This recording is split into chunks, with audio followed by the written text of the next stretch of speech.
Thank you, thank you, thank you, thank you, thank you, thank you, thank you for joining, guys. We really actually would appreciate you. Thank you, guys, for actually joining another wonderful Friday. Another wonderful Friday. Thank God it's Friday. This is Friday night football. Thank you, guys, for joining. Thank you for joining. Thank you for always finding time to tune in. Manot, hello. Thank you for joining. Dr. Abiola back from Canada. Thank you for joining. Thank you guys for joining another wonderful Friday night football club. Thank you guys for joining, guys. Um, thank you. Just let me know where you're joining from. Let me know where you're joining from. Let me know where you're joining from. Oh, J Door 101. You said the football encyclopedia. Thank you for joining. Igone Farms, Children Photography. Thank you guys for joining on Instagram. Guys, don't forget to go on YouTube and actually go and join. Go to Gun Football on YouTube. Go to at Gun Football 2 on YouTube. At Gun Football 2 on YouTube and join. So go to Advanced Football 2 on YouTube and join. I'm joining from Man City. Thank you, guys. Thank you for joining from Man City. Thank you. Guys, I will soon leave Instagram. But guys, I know that you will not want to miss any of what we want to discuss tonight. It's packed. I can tell you it's packed. It's packed. You will not want to miss any of what we want to discuss tonight. Go on YouTube, go to Gantu Bottle on YouTube and go and actually join. I'll be waiting for you then. Daddy P, go on YouTube and actually go and join. And when you go on YouTube too, guys, don't forget to like the video. It's when you like the video, that is when they can actually show the video to so many people. So thank you guys for joining. Thank you guys for joining. I really actually appreciate you for always finding time to join us Friday night. It's so difficult on Friday night when a lot of you guys are actually when you want to go to a club and everything, but you still find time to actually join us. We appreciate you. Thank you for always being there. Thank you for joining. We start very soon. We're waiting for 2 hours. No, 2 hours. We normally come live here 10 p.m. UK time, 11 p.m. Nigerian time. So we don't it's not, I don't think we are late today. In all honesty, I don't think we are late today. But thank you for finding time to actually join. Thank you. As you join, please like the video so that it can actually can be visible to so many people, guys. Go on YouTube. I'll still gonna be on Instagram for a while, but as soon as I dive into the real issue today, I'm gonna switch off the Instagram, then go on the YouTube. Just go be on the YouTube. I'm gonna switch off even with Facebook. It's gonna be YouTube directly. Thank you guys for your cooperation. I really actually appreciate you. Thank you. So I'm gonna start today. There's this popular saying, from where I come from, that charity actually normally begins at home. So let's start, on the home front, and let's look at the announcement that just came from CAF. So CAF just announced this week that the CHAN will not take place 2nd of August to 30th of August this year. And if you remember, the CHAN should be starting tomorrow. But unfortunately, I think Kenya wasn't actually ready to host it. So they had to move it because they are not done with the qualifiers, and also too the host country is not really ready. So it will not take place the 3rd of August and actually to the 30th of August, 2nd of August, sorry, the 30th of August this year. My big problem with this CHAN is that during this time there is still European market going on. So there's still European market actually going on, I don't know.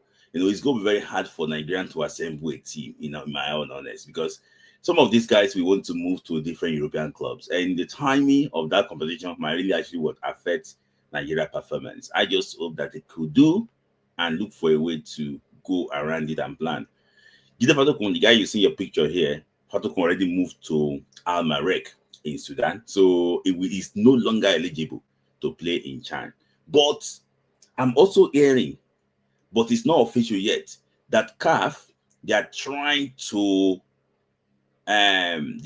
to include the African quota in this Chan tournament. Like you can call up players from different worlds, African country. For example, now Nigeria could still afford to call up Olisanda because Olisanda plays in the South African League. So Nigeria can afford to call Olisanda. Nigeria can afford to call Sodiq Awudola. Nigeria can still afford to call some players playing in the Egyptian and the European, so Egyptian, South African League, Tanzanian League.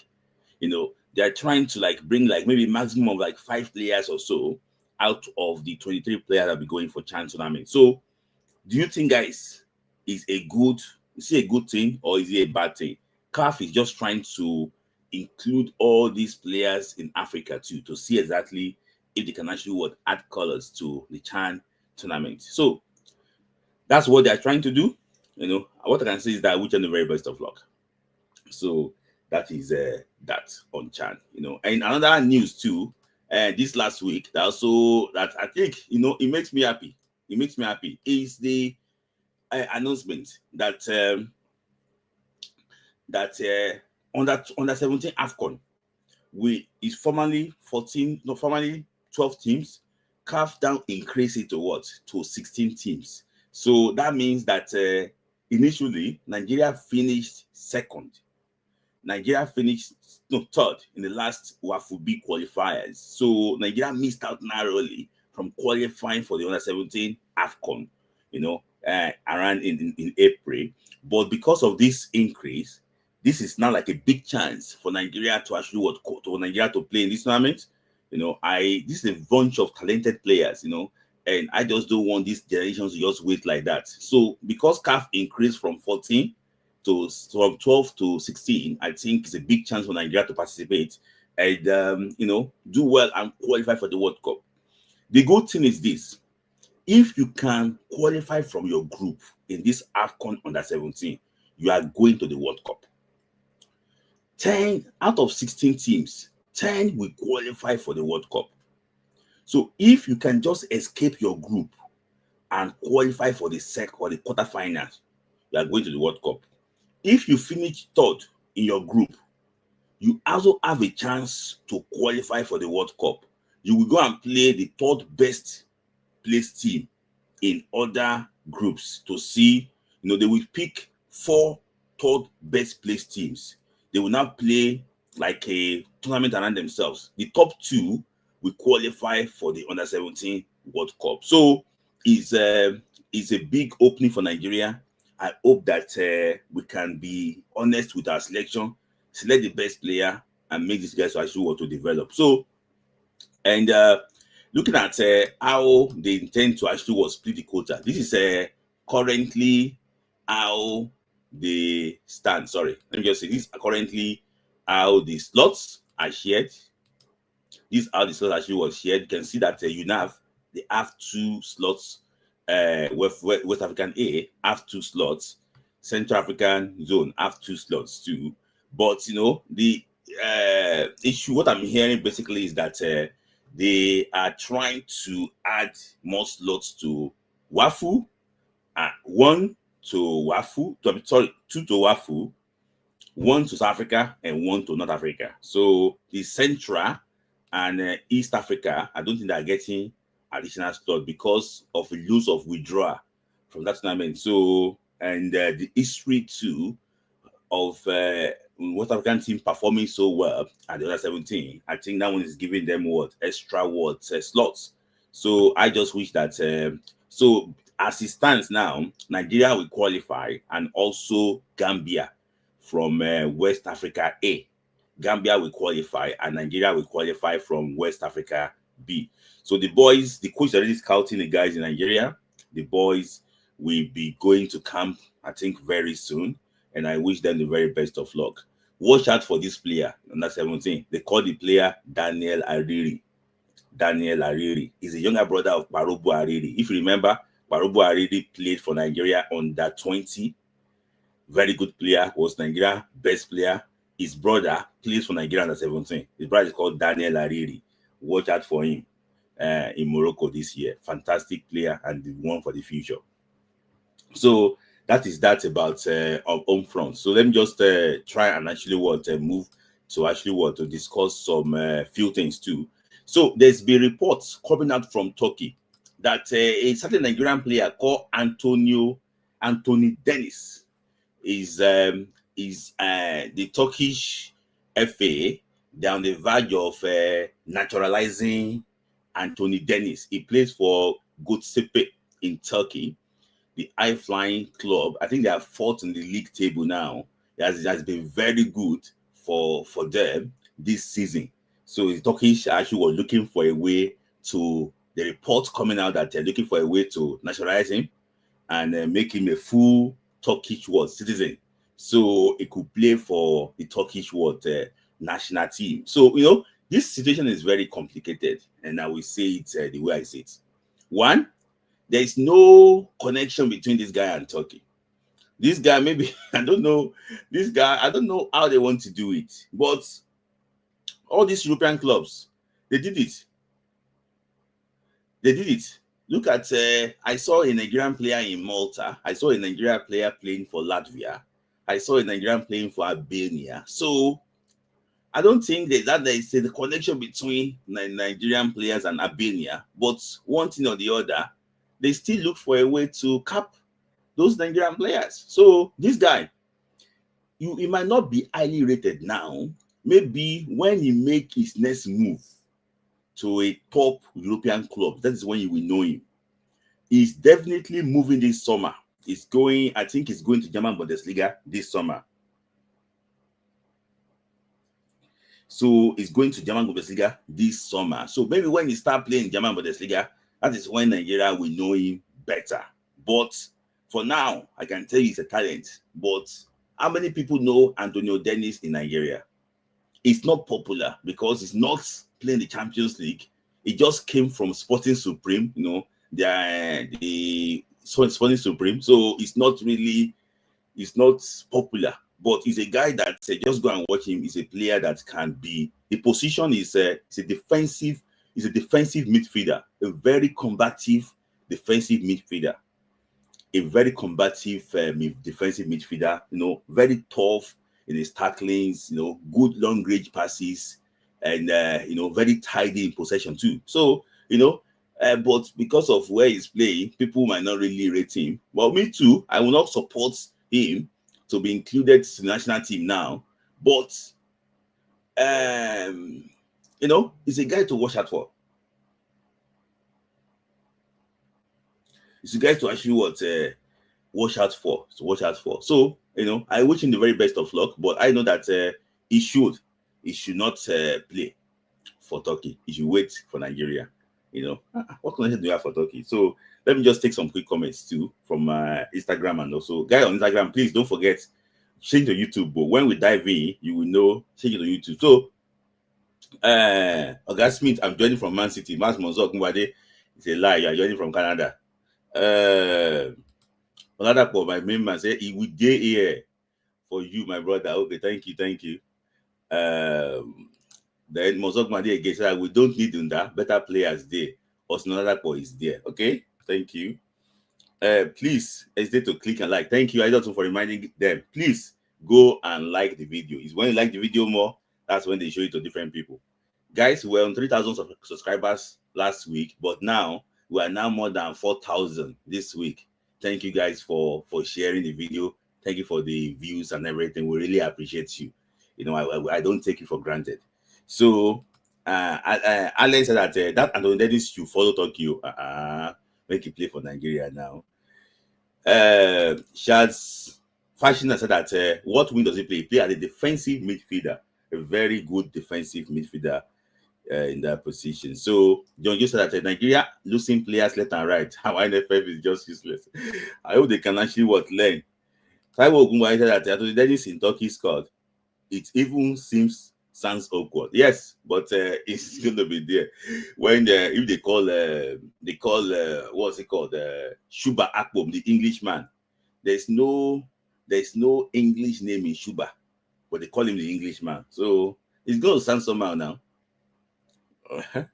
So you can say Eberechi Eze, the Englishman. Is Eberechi English name? Is Eze English name? It could sound somehow too. Is it better than the options we have already? It's not better, but it can be better. Isaac, Isaac, it can be better. It's not better now, but it can be better. Guys on Instagram, I'm giving you a few minutes. Go on YouTube. So I go and actually join on YouTube. And guys, football on YouTube, go and join. As you're joining, make sure you like the video. Very important to us. We don't ask for money here. Like the video. And if you think that you are big, you get money very well, please go and go to our Facebook and go and click on the stars there. It's going to get to us. So let me just take some comment on Instagram too. First one by Coach Obi. So I Smith, there are some laws in some countries that permit fast track naturalization of foreigners of special interest. This is possible after some years of that means that they are right too. They are right too. They are right too. They are right too. Thank you, Coach Obi, for that insight. Thank you. Anthony was born in Nigeria and is not Muslim. So how can he play for Turkey? What are you talking about? Forget those ones. So thank you guys for those comments too. On that story, I'm going to take it together. And that story too, that also Sandy now is also a player that is also of interest. Is about to be capped by Spain. I just heard the news this evening that Imade Edna is being considered to play for the current world champions, the Spanish national team. So it's another player that we might use.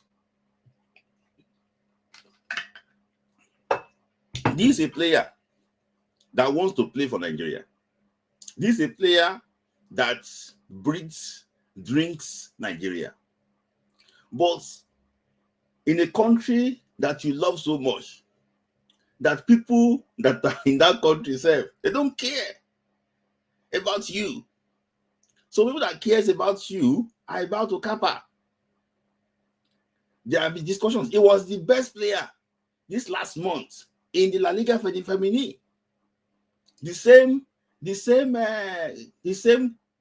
country that this girl plays. What's her name again? The girl that's from FC Robo. Monday Gift. Is it Monday Gift? Yes. The same club, the same country that's just finished. The same country that Ayubade played. I saw a report today that Spain are looking for a way to capture Edna Imade. And it's going to go. It's going to be very hard. It's going to be very, very hard. And it's going to be this one will pay me more than any other one. This one will pay me more than any other loss, in my opinion. Because if somebody is disinterested and actually play for the national team, and they've been giving call up to Nasarawa Amazons and this thing, and it's very important that I don't want to go into this debate of foreign born and everything, but there's something that we have to say. You cannot dictate where they give birth to you. There's not a crime to be born outside the country. The same opportunity. She's a striker, Isaac, a very prolific striker. We don't have striker now in our national team. We don't have striker in female. We don't have prolific striker. She's scoring left, right, and center. We don't have those out and out strikers now. Why can't she be capped? The opportunity they are giving to those at home. Why can't they give the opportunity to what? To her too. There's going to be, because there's a window. There's a window, I think in February, for female now. If Spain cap her in this window, that is all. Because when I heard Ibrahim Gusso, the NFL president, talking about we need to stop depending on this foreign thing. We need to look at the home base. Are the home base players, are they good enough? That's why I don't want to come here and rant about ranting. The issue we're getting from Spain is that she might be called up to the Spanish national team, as soon as next month. So I wish she could have that mind, but it's very hard for you to say you want to reject the world champion. Hey, you want to reject the world champion, a country that cares for you. You want to reject them? There's even moves like I'm hearing that the big guns in Spain, they are looking for a way to get her, for her to play for the big clubs, the two big clubs in Spain. I wish we NFF can listen, but anyhow it is, I wish her the very best of luck. So that's Edna Imade has been there's been subject of like interest from Spain. I hope she will not join. And the same thing with George Iledikena too. France are looking for a way to also cap him too. Is very sad. So still talking about international allegiance too. This evening, Omar Kachukba, German-based Nigerian journalist, had an interview with Chuba Akpo about playing for Nigeria, and the boy said that he has been waiting for Nigerian color for the past 6 years. So he's 29 now. He has been waiting. He has been waiting for call up since he was 23 years old. Since he was 23, he has been waiting for call up. So he said that he explained everything in this. I would advise you guys to go on the Omar Katugba's YouTube channel and go and check it out. I think it's Omar Sports. But for me, I just picked out some things there. He said something. He said that we should pick players on merit. He has not played for Nigeria before, but he is echoing that we should pick players on merit. We should pick players on merit. That means that he has been following the team. And there's been some time that he saw some players in that team that he did not really think that they are better than him. He didn't really think that they are better than him. But one thing or the other, they got selected. A player too confided in us. I won't mention the player's name. He said that sometimes they have this group chat. Sometimes when they announce the list of players, he said that we feel like crying because he thinks that he performed better than some of these guys. So for me, I think that we need to pick players of merit. We need to pick players of merit. It's very important. And I wish you back home. Waiting for 6 years, is now 29 years of age. I just hope that Eric Chile will call him up, and I just want him to go to this AFCON. Honestly, I want him to play in this AFCON. Play because let's be honest ourselves. Let's be honest ourselves. This guy does not have more than 2 AFCONs to play for Nigeria. Maybe 2, maximum of 3 AFCONs to play for Nigeria. The guy that should have played, the guy should have played 2019 AFCON, maybe 2022 AFCON, 2024 AFCON, and this AFCON. He have played like 3 AFCONs for Nigeria. To say they did not, just overlooked him. People are saying that his passport is not ready. See, I know somebody in charge of this thing. It's ready. And when IoT posted this guy, IoT, my friend of Eagle Striker, when he posted this guy, some people came on his comment section that, why are you posting English player? And he didn't reply them because I knew that he knew exactly what he was doing. He said that he wants to play for Nigeria. He's saying that he's English player because they wrote English passport there. He told you what else again did you need? What else again did you need? So you want him to go to Abuja, carry flag and say that, hey, I'm Nigerian. No, come on. I hope and I wish him the very best of luck. I hope that he can go to his. Let me just say, he's on the verge of joining Lille in France. He'll be playing Champions League, and I hope that he can actually perform well for Lille, start scoring goals. Eric Chile is based in France, and he's going to be playing for Lille. So I think that he's going to get his call up as soon as possible, rather than later. I think he's going to get his call up, and I think that it will be in the Super Eagles very soon. So the deal to Lille is almost done, but it's not here we go yet. But it's almost done. Talking about a player that is done is Akko Adams. He's a player that I really like so much. A secret admirer of us.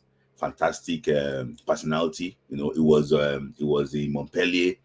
It was Montpellier of recent, and and I just hope that he can actually do well in Seville. I'll be praying for him. I've been going to. I will try and talk to him. I will try and see probably if I have chance, one of his games, because I'll be going to around this area very soon. I will try and see, maybe I can see one of his games, just to watch him. Fantastic guy, very humble guy to the core, and he's a very, very good guy that I followed since when he was in Norway. I wish him the very best of luck. So he's going to add more firepower to the attack. I think the chemistry between him and Chidera will be very vital for Sevilla, and I think that they will progress, under when he actually will start scoring goals. Another player I'm talking about is Bruno Onyemaechi. In all honesty, I don't really rate him that much, but I'm happy that he's going to Olympiacos in Greece. A player that was meant to be part of Nigeria under 17 in 2017. He was meant to be part of that under 17 team then, but they failed to qualify. They failed to qualify for the AFCON. They lost to Nigeria Republic. So he was meant to be part of that team. That's the reason why most of you did not know this guy. So this guy, his teammate then was Igor Ogu, Adeleye, the goalkeeper.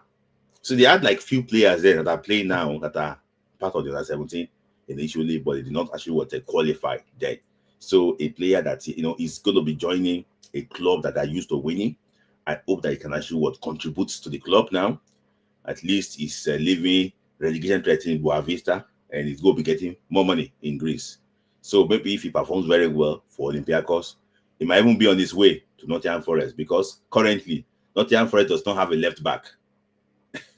So if he performs well in Olympiacos, he's going to be going to Nottingham Forest. So they don't have a left back currently. So he just needs to actually to do well. So I wish him the very best of luck too. That is Bruno Onyemaechi. So talking about a transfer that failed, and I think it's village people that is responsible for this for this transfer. So transfer between Al Nasri and Victor Boniface from Leverkusen to Al Nasri almost done. During the week, we thought it was here to go. Here we go, but unfortunately, Al Nasri had other plans. They wanted Duran instead of Boniface, and they went for their man. So for me, I see this as an insult. If a club come for you, say, "Oh, come on, you are not our first choice. Oh, we have our first choice."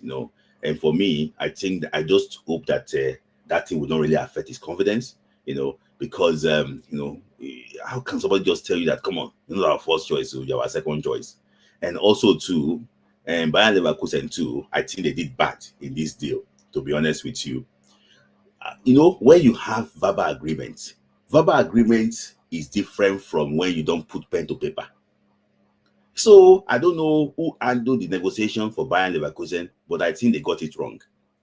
So when you don't put pen to paper, it's different from verbal agreements. When you read verbal agreement, okay, tell us our plans and everything. But unfortunately, they did not communicate those things with Al Nasri. And today, John Duran already joined Al Nasri for a reported fee of 77 million euros, even much more than Victor Boniface, a more proven Victor Boniface. So I think it's a big shape. And I hope that he can still rescue his season. He's back in training with Bayer Leverkusen, and I think that he'll be selected. Maybe probably they playing tomorrow on Sunday for their league game on Sunday. Wishing the very best of luck. We hope that he can get his form back. It's injury ravaged campaign. Honestly, he's been in and out of the Bayer Leverkusen team. And those that are playing ahead of him now, they're also doing well. They're doing well in that position. Tella and Patrick Schick, they're doing well in that position. So I just hope that he can actually move and join well. So thank you. That is that. So let me just before I move on to our other day, let me just take some quick comments too. So Temi Ziani said that Akpom is going to Lille. I think the transfer fee is done. Yes, it's almost actually done. So, and let me just take some comments from few people here so that we can just So Momo GKN said that good luck, brother. You guys are doing great. Thank you very much for that. Monso Gumba said that Madu Agbo and NFF are useless. Please now, your language is this thing. No, please, I beg. Justin Madugu is a real Mug. Only cares about Monday gifts and not other Amazon players. So Gwenga Adewu said that she showed up on my FIFA FUT. I'm surprised. I had to Google her name. Okay. And yes, she said which position is she play? She's a striker, a very prolific striker. Best female striker by far. Yes, I agree with you on that, John Jones. We don't even get friendly game. They have not announced any friendly game. Maybe we're going to be playing Ghana in the friendly game. We don't even know. Shuba Akpom, the Shuba interview with Omar really right. Yeah, really sad. I agree with that. So and Akpom should ask questions about now and ask Ola and Iwobi how they did it. He should stop being prideful. What is prideful? I don't think there's any pride in there. I don't think so. My friend from Ghana, I hear you. So yes, Nayana Shaw, Sadiq, and Awoniyi. NFF does not know Akpom. That's Henry saying that. Even when he was shining at Petersburg, but they didn't call him then. Injury really not really help him. So Henry said that the NFL board doesn't like foreign players. So the speech from Gusso at the unveiling of Chile says it all. Yeah, I agree. So Chuba is good, but we have too many options in this position. Even if we go by fairness, I believe Akko Adams will us younger and Arokodare should be ahead of him.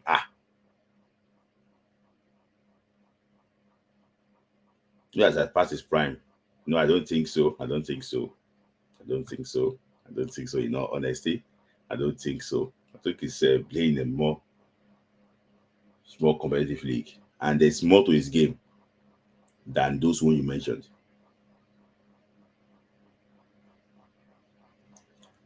So, Sume says that okay, no, that one is going joining Serie D Sevilla.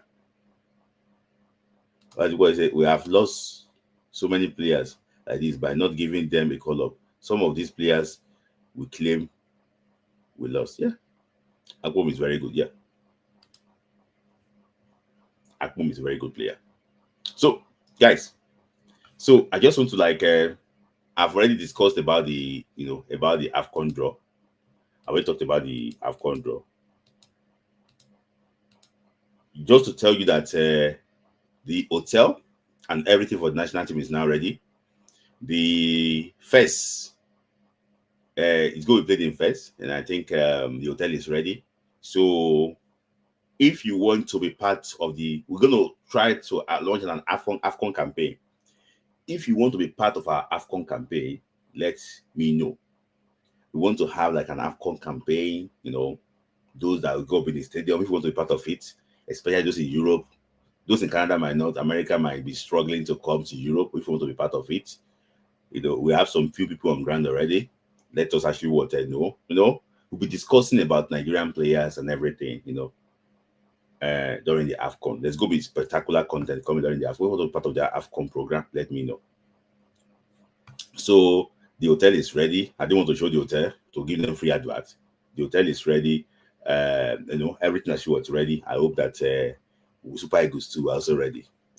The contract is put between Osai Samuel and for the match. I didn't talk about that. But if it's the Joker, that is my brother Halamso. Shuba Akon played most of the part of his prime years in the championship. Okay.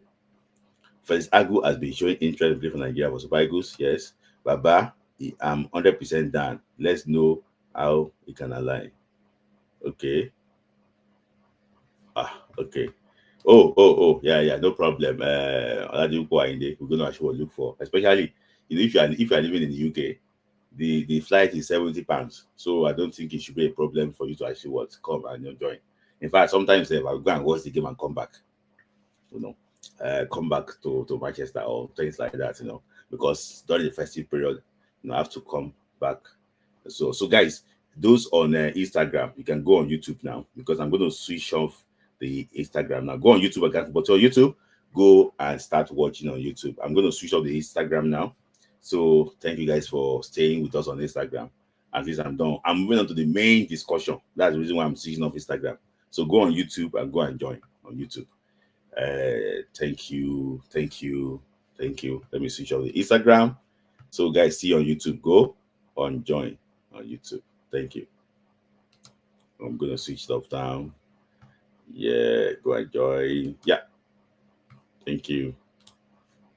So I've bye-bye to our Instagram people. So I've switched off Instagram.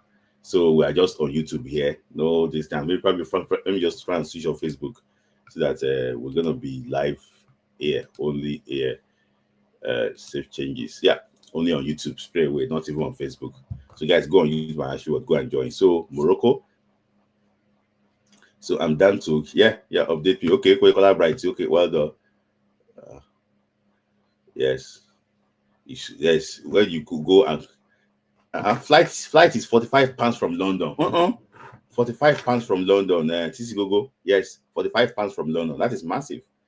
I may watch the first match. 45 pounds from London. That is it. In fact, if I'm traveling from Manchester to London, I spend more than that. So thank you guys for joining. So I've already switched off the Instagram. So yes to Morocco. Yes to Morocco.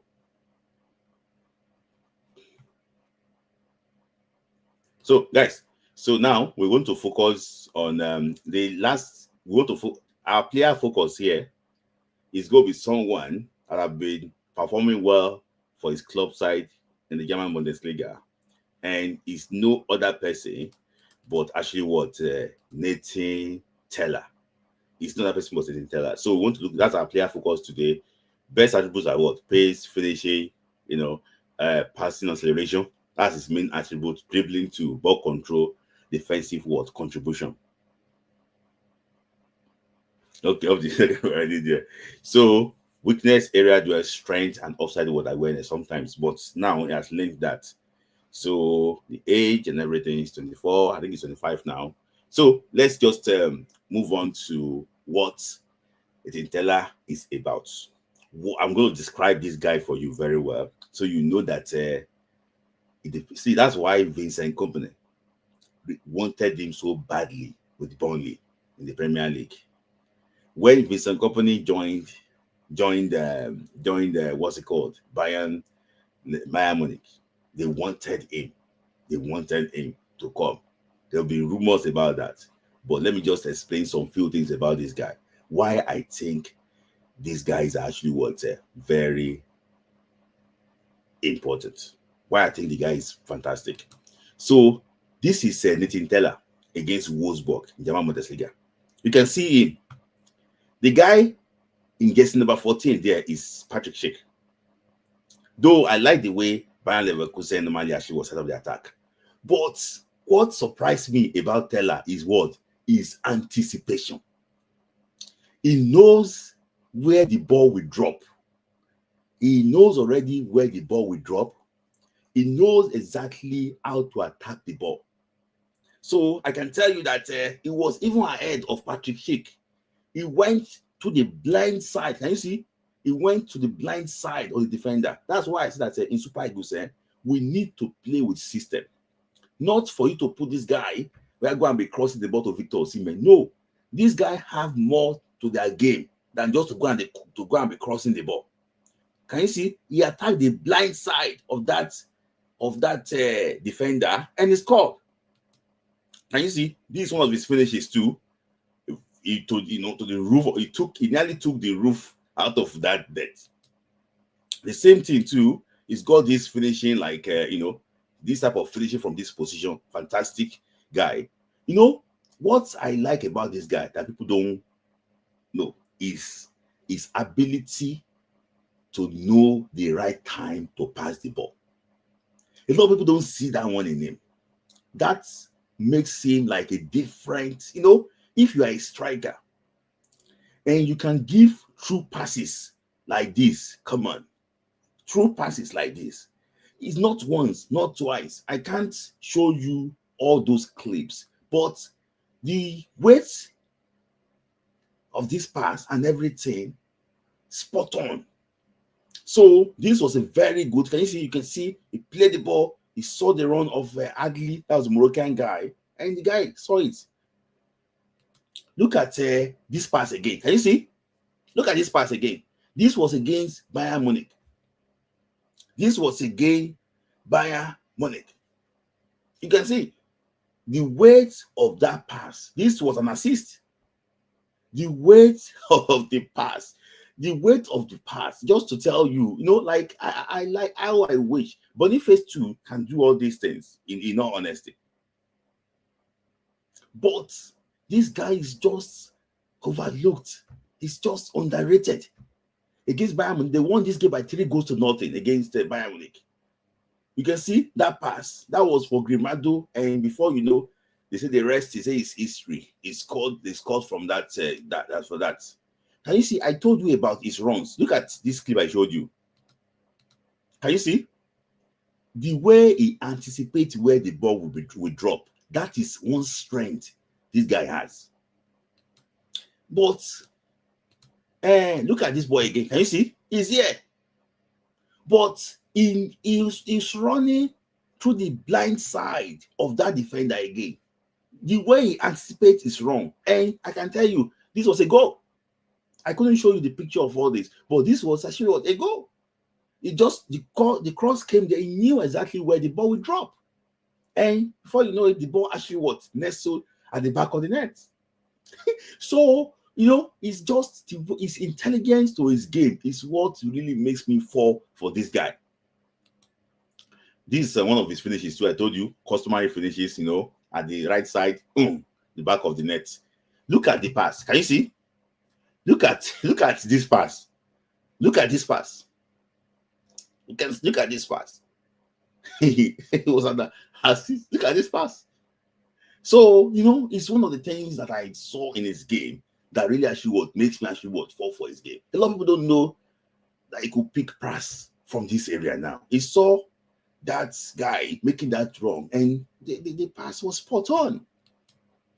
So can you see? I told you about his runs. Look at this side again. This was a goal again against RB Leipzig. It came to, can you see that number 22 of RB Leipzig? Wasn't aware that Tella was attacking that blind spot.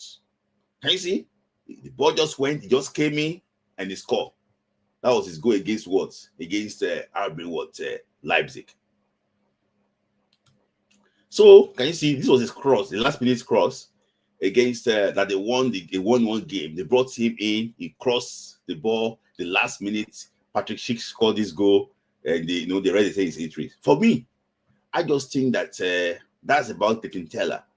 In summary, what makes me like this guy is his level of intelligence, and also the ability that can play multiple positions, make him suited for Nigeria. And I really actually like his game. I hope that he can get a spot in national team. And under normal circumstances, in all fairness, they should, if he's performed well, put him in. So I'm going to take some things quickly down. Somebody, let me just take some comments quickly. Somebody said that Tella needs to stand strong against defenders. They are easily outmuscle him. No, that is never his strength. It's never his strength. And everybody cannot be Victor Osimhen. Everybody cannot be Victor Boniface. No. Why do you think sometimes this guy play ahead of Patrick Schick? Why? It's because his ability to run. See, let me tell you something. Some of you guys, I'm sorry, you're supposed to watch ball well. Why do you think Tella started for Leverkusen against Atletico Madrid? Very tall defenders. Why? It's because of his intelligence. The way he can useless words, all those big and stocky defenders.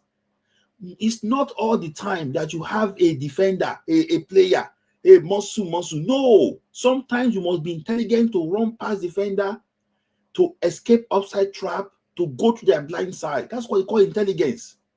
Everybody cannot be the Drogba. You cannot be hosting a ball, hey, muscle. No, we should don't pass that stage. My brother, sorry for saying this thing, but my brother, the same comment too with Lukman B. I'm sorry about that. Why do you think that when these African players, African teams go to Europe, they will lose anyhow? Why do you think so? Because of the intelligence of the Europeans. So football is more than physicality. It might not be blessed in size. Those of the player where they are blessed with size, they are chopping bench in Sevilla. For me, it's a bench right winger. I agree with you too. Chile doesn't play right wing though. Yeah, he can play a different position. Yeah, he deserves a call up. The thing Tella is very similar to the wing. Thank you, John Jones. Thank you, Isabi. Thank you.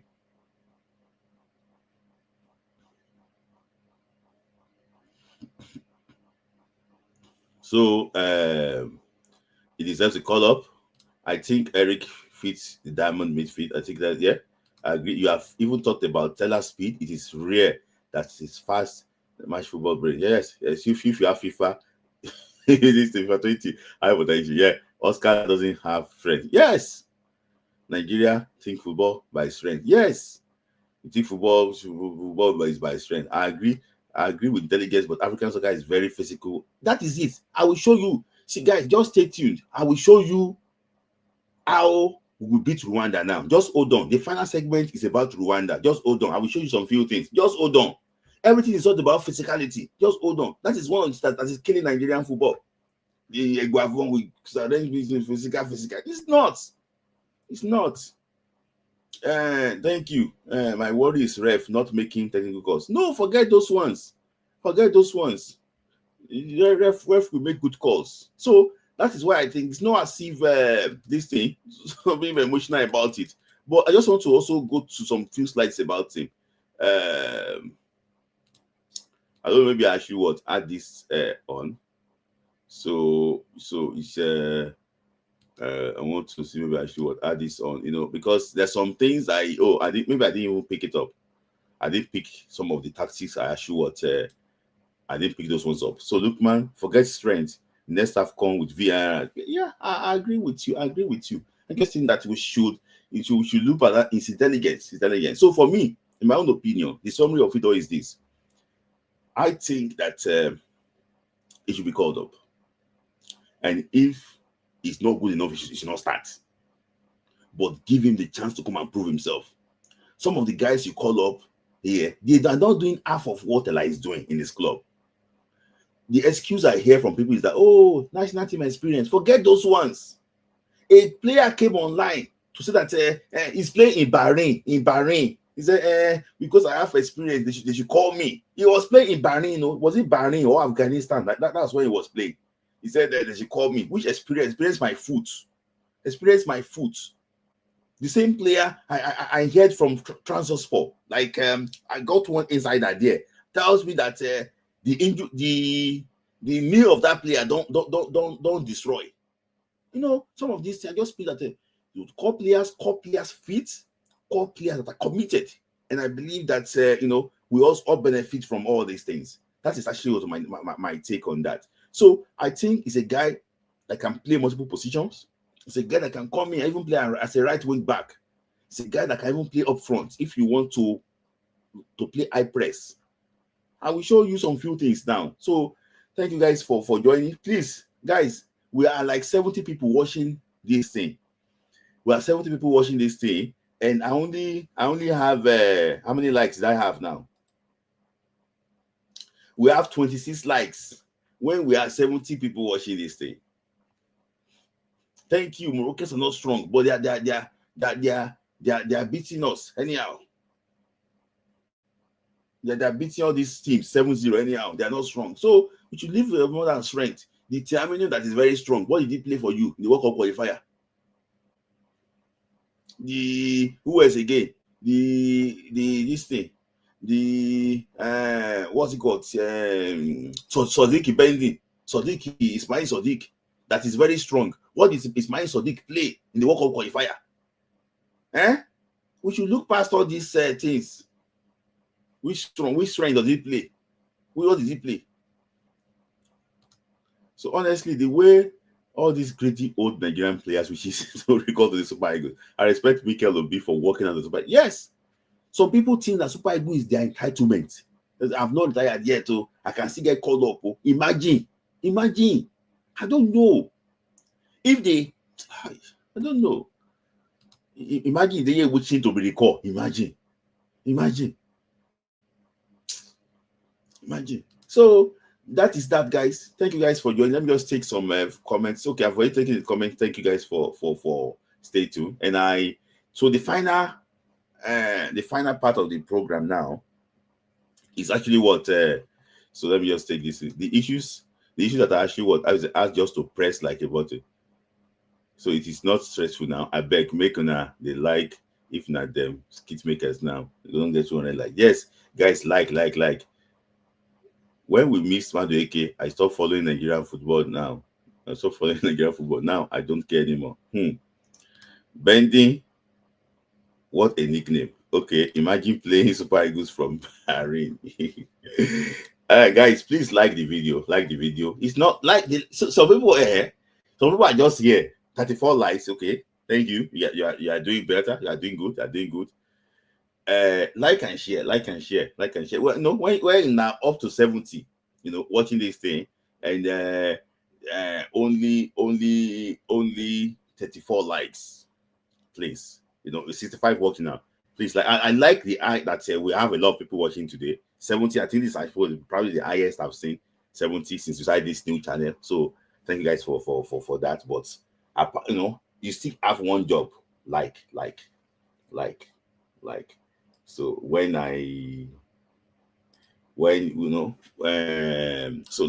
so guys, finally now we are going to the official. I told you today is the 31st of January 2025. It's now 6 weeks before the crunch game between Nigeria and Rwanda in Kigali, at the Amahoro Stadium in Kigali. So, reports from Kigali, we know that Torsten Spittler, the coach of Rwanda, will not continue as the coach any longer. He just resigned. They couldn't agree the contract renewal with him. So Rwanda is now searching for a new coach. I think the CHAN team coach is going to be the one that will go be responsible for their World Cup qualifier against Nigeria. So they are also not relaying. They are also trying to regrow the grasses in the Amahoro Stadium in Kigali. So when Nigeria visits them next, you are sure that the grass is going to be greener. When we play them. I also hope too that the Uyo Stadium can also do the Uyo Stadium too, so that Nigeria can also perform well. Actually will do well in that state. So let's start. Official countdown to Nigeria split. Is it true that Sadiq Bendy contract has been terminated? Yes, let me just do that quickly. Yes, there's a lot of story to that renewal, to that contract in the Albanian league. Reports that he failed the medical because of ECG. ECG is the test they check the heart to see how the heart is functioning. So that he's having what? Abnormal heartbeat. He's having abnormal heartbeat. So that he failed the medical.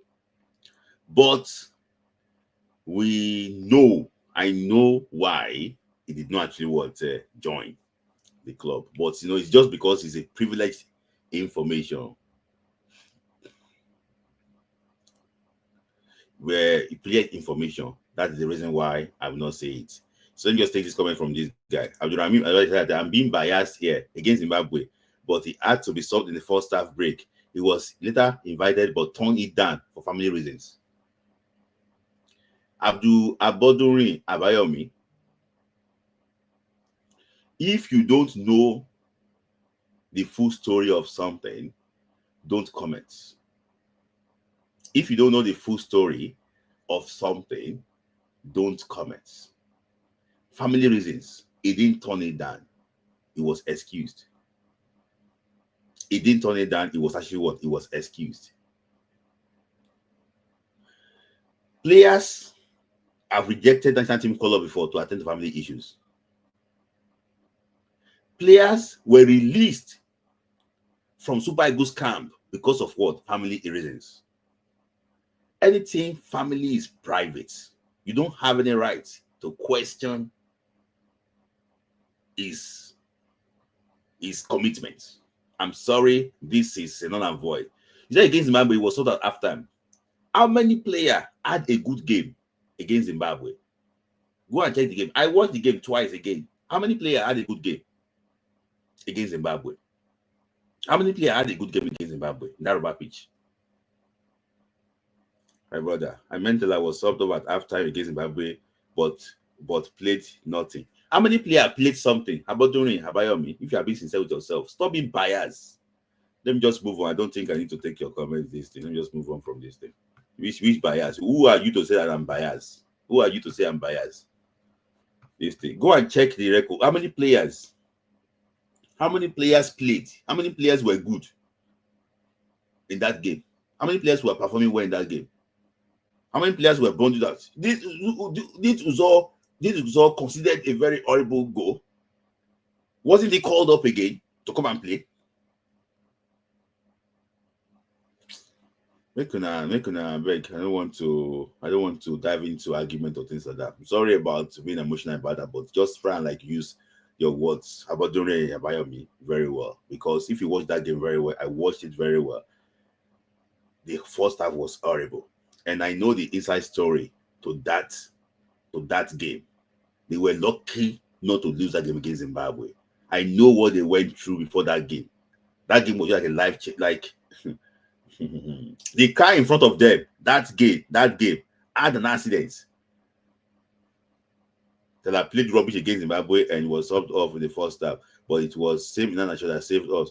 So you are being biased. But after Iheanacho, so Iheanacho, that I'm saying that he performed poorly. See, some of you, I will just hold on, guys. I'm going to address the World Cup qualifier very soon. Let me just address Abayomi, about doing or what you call yourself. See, if a player is not doing well, there's no excuse. The player should not be invited. Iheanacho that you are mentioning here has been performing poorly for the past few games for Nigeria. He has not been playing for his club side. He has not been playing for his club side. He has been performing horrible. And you are still making case for him now. If a player is doing well, nothing. It's about current form. It's not. Why, if it's not about current form, go and bring in Martins. So guys, just think with your number 6. I'm sorry about this thing, but just think properly. Football is about form. You cannot say because Man City was so good last year, they should be winning games now. It's about form. It's about what you are doing currently. Currently, what Iheanacho is doing does not merit him to be called up. That is it. He's currently overweight. Please just try and like think very well before you make comments, please. So I'm going to move on to the World Cup qualifier very soon. Now, so guys, due to popular demand, and I should go over. Okay, I'm talking about Eric Chile, what he has done with Mali, how he scores his goals, how he attacks his opposition, how he attacks his opposition and everything. But this time around, I want to I beg, make him leave him, I beg. I beg, leave him. I want to talk about the Rwanda game itself. I checked the Rwanda games for like no,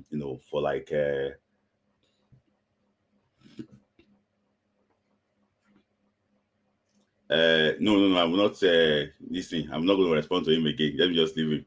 So, guys, I went through the Rwanda game and I just realized that some few things about their weaknesses. A lot of guys have mentioned something about African football and everything being physical. How you have to have players that is actually very very physical to actually to be able to stand with all these FC guys that play in African football. But I want to just look at some few areas that Eric Chile can actually exploit and get past Rwanda. See, this guy need to beat Rwanda. There's no excuse for that. We cannot come here and defend him. If the team go and perform horrible in Kigali, he needs to play well. He needs to win the game. Even if he plays badly and win that game, we don't mind. But he needs to get that result. So I'm going to just start with this. Look at this was the first game for Rwanda. The reason why I went just like because their team changed. So I looked at the last 6 games they played. I did not consider the game they played against South Sudan in the CHAN qualifiers. I just did the 6 games they played in the AFCON qualifiers. So this is the game against Libya.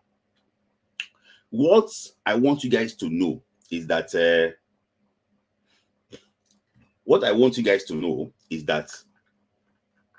this Rwanda, one thing that I see as a weakness with this team is that 1v1, they are not there. If they see a striker that can actually take the ball and run towards them, they commit players towards that offensive player, and from there they leave gaps behind them. So, for example, now this game was against Libya in Tripoli. Immediately, the guy circled in red got the ball and dribbled past one Rwanda player. About 3 of them went there. From there, gap opened. That was how Rwanda considered their first goal in this AFCON qualifier, last AFCON qualifier. So when they see a striker trying to beat their player, they leave space behind, and that was how they actually considered that goal against Libya in Tripoli. So this is the first clip. Just be following me. You will see similar situations. So this was the game against Rwanda in Kigali for Nigeria. That was Lookman. Lookman picked the ball up in that midfield. Lookman went past like 2 or 3 players. Immediately, Lookman started running at them. They got confused. I chose that blue arrow there. That blue arrow there, there was a pass there for Victor Boniface. There was a pass there for Victor Boniface, but he ignored Victor Boniface because, if I just caused a similar goal against Benin Republic, he ignored Victor Boniface. He went, but, unfortunately, the goalkeeper actually saved. So what I just pick up basically is that this was similar to what happened against Libya for them. When they see a player running at them like this, they become so confused and they leave gaps behind, and at the end of the day, we didn't punish them based on this, but this is one of their weaknesses. When you can carry the ball and face their diamond midfield, especially if you go at their defensive midfielder, that's their captain, they get confused. And from there, the league grab is behind, though we didn't polish them based on this ball.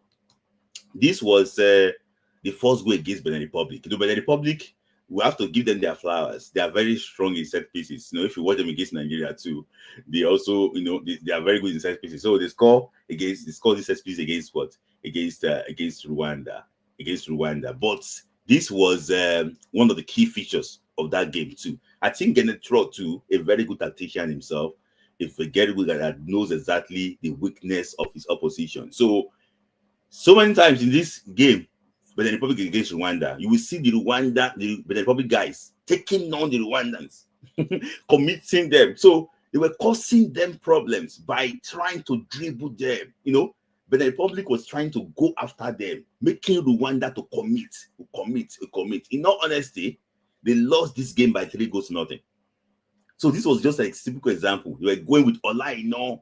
Olaiton. They were going with those they are tricky wingers. They were going with them. They were dribbling the Rwandan players. They were committing players. They were committing fouls. They were leaving gaps behind. And that was one of the things that Genetro actually was used for them. They lost this game by 3-0. This was another one. So you can see that was Olatunji. That was Latunji. You can see, if you see this game very well, it was similar to the goal that Chukwueze was scored to against them in Uyo.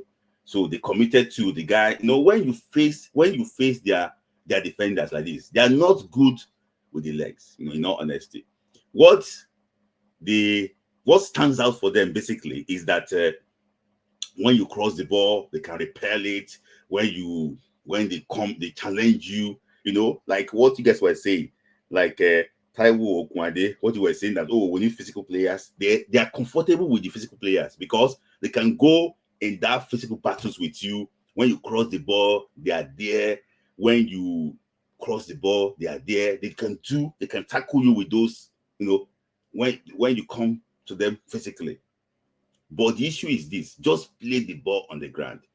Try and go after them. Try and actually dribble them. That's actually what their major weakness. So this was their second goal. This was the second goal for Benin Republic against Rwanda. And so they're just trying to commit them and everything. And this. So I'm going to go to the goalkeeper later. So this was the goal too. So, and if you see this team very well, you can see that the captain, anytime the Benin Republic, they look for a way to take their captain is like the shield in front of the defense. So anytime that they want to exploit Rwanda, they look for a way to take their captain out. Can you see? The captain was out of position. The same thing too. You can see that was the third goal for Benin Republic. The captain too out of position. Yeah, out of position too. So, so one thing about them is that they like to play long balls.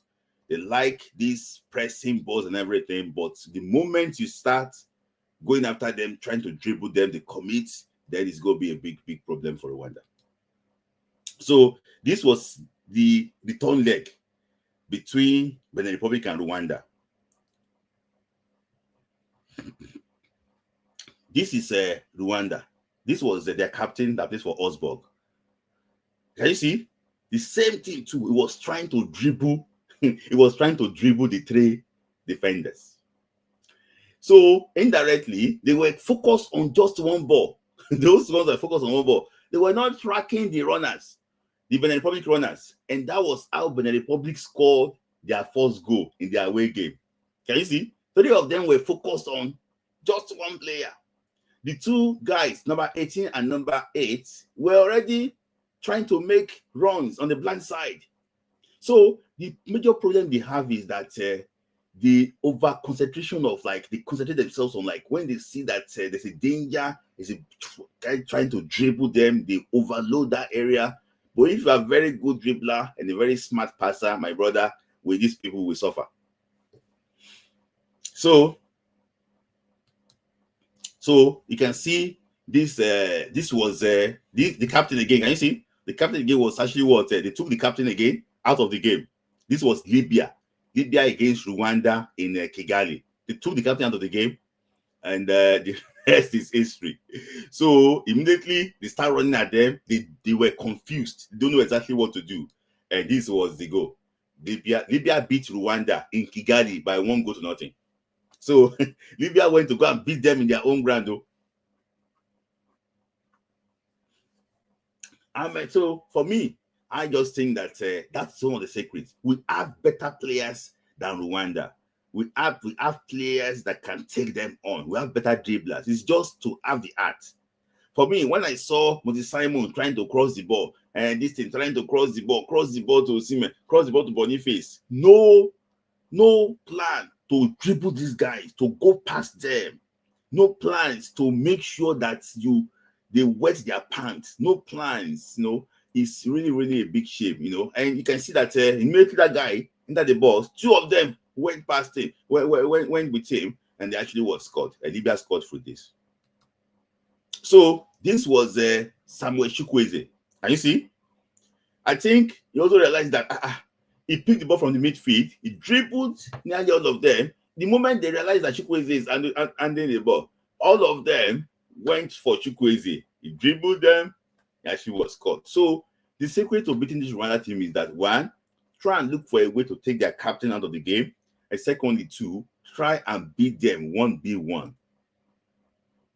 Try and beat them 1v1, 1v1, 1v1. And I think that at the end of the day, I hope that Eric Chile also was, observing all these things. I hope that the team can actually play well, because these guys who are better than them, in all honesty. I hope that we have the art to take them on and also beat them. Crossing the ball, like we see on that house in the Gavon, crossing the ball. For me, I think we have better players than to be crossing the ball and be playing long ball. We have players that can take these guys on, that can split their defense. We have players that can actually do that one.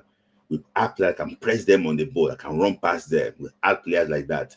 I think this is now time for Eric Sekou Chile, the current Super Eagles coach, to actually unleash these guys on our World Cup our World Cup qualifiers foes. And my brother, if Eric Chile got it right, I'm pretty sure that Eric Chile will beat Rwanda and Zimbabwe. And I'm going to post the link for contributors. Guys, please, when you want to contribute, make it very snappy, please. If anybody is going to join, make it very snappy. If nobody joins, I end the meeting straight away. So I'm not taking comment from this abandoned again. She says, so that is actually what I hope he gets this right. And if you listen to Eric Chile's interview during the AFCON draws, he said that I'm not comfortable with crossing the ball alone.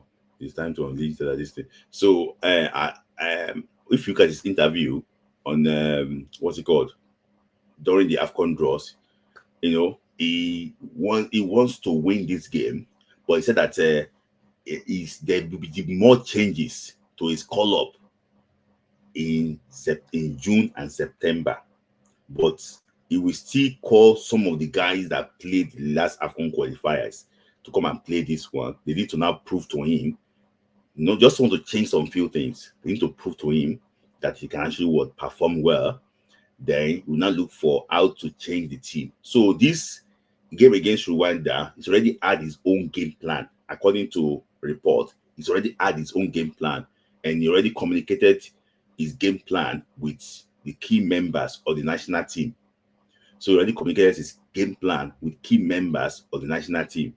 So it's just for them to interpret it and know exactly, this is what we want to do. This is what Rwandans are good at. This is how we can actually exploit them.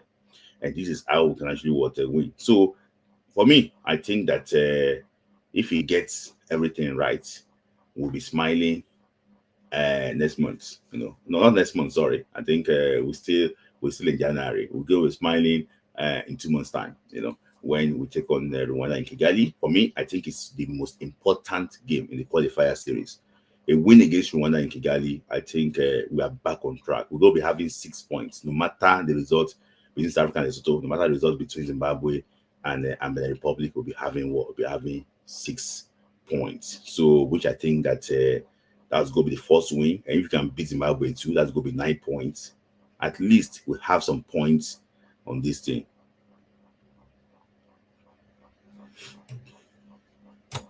this thing. So that is that. So next month, okay, we don't enter February. Okay,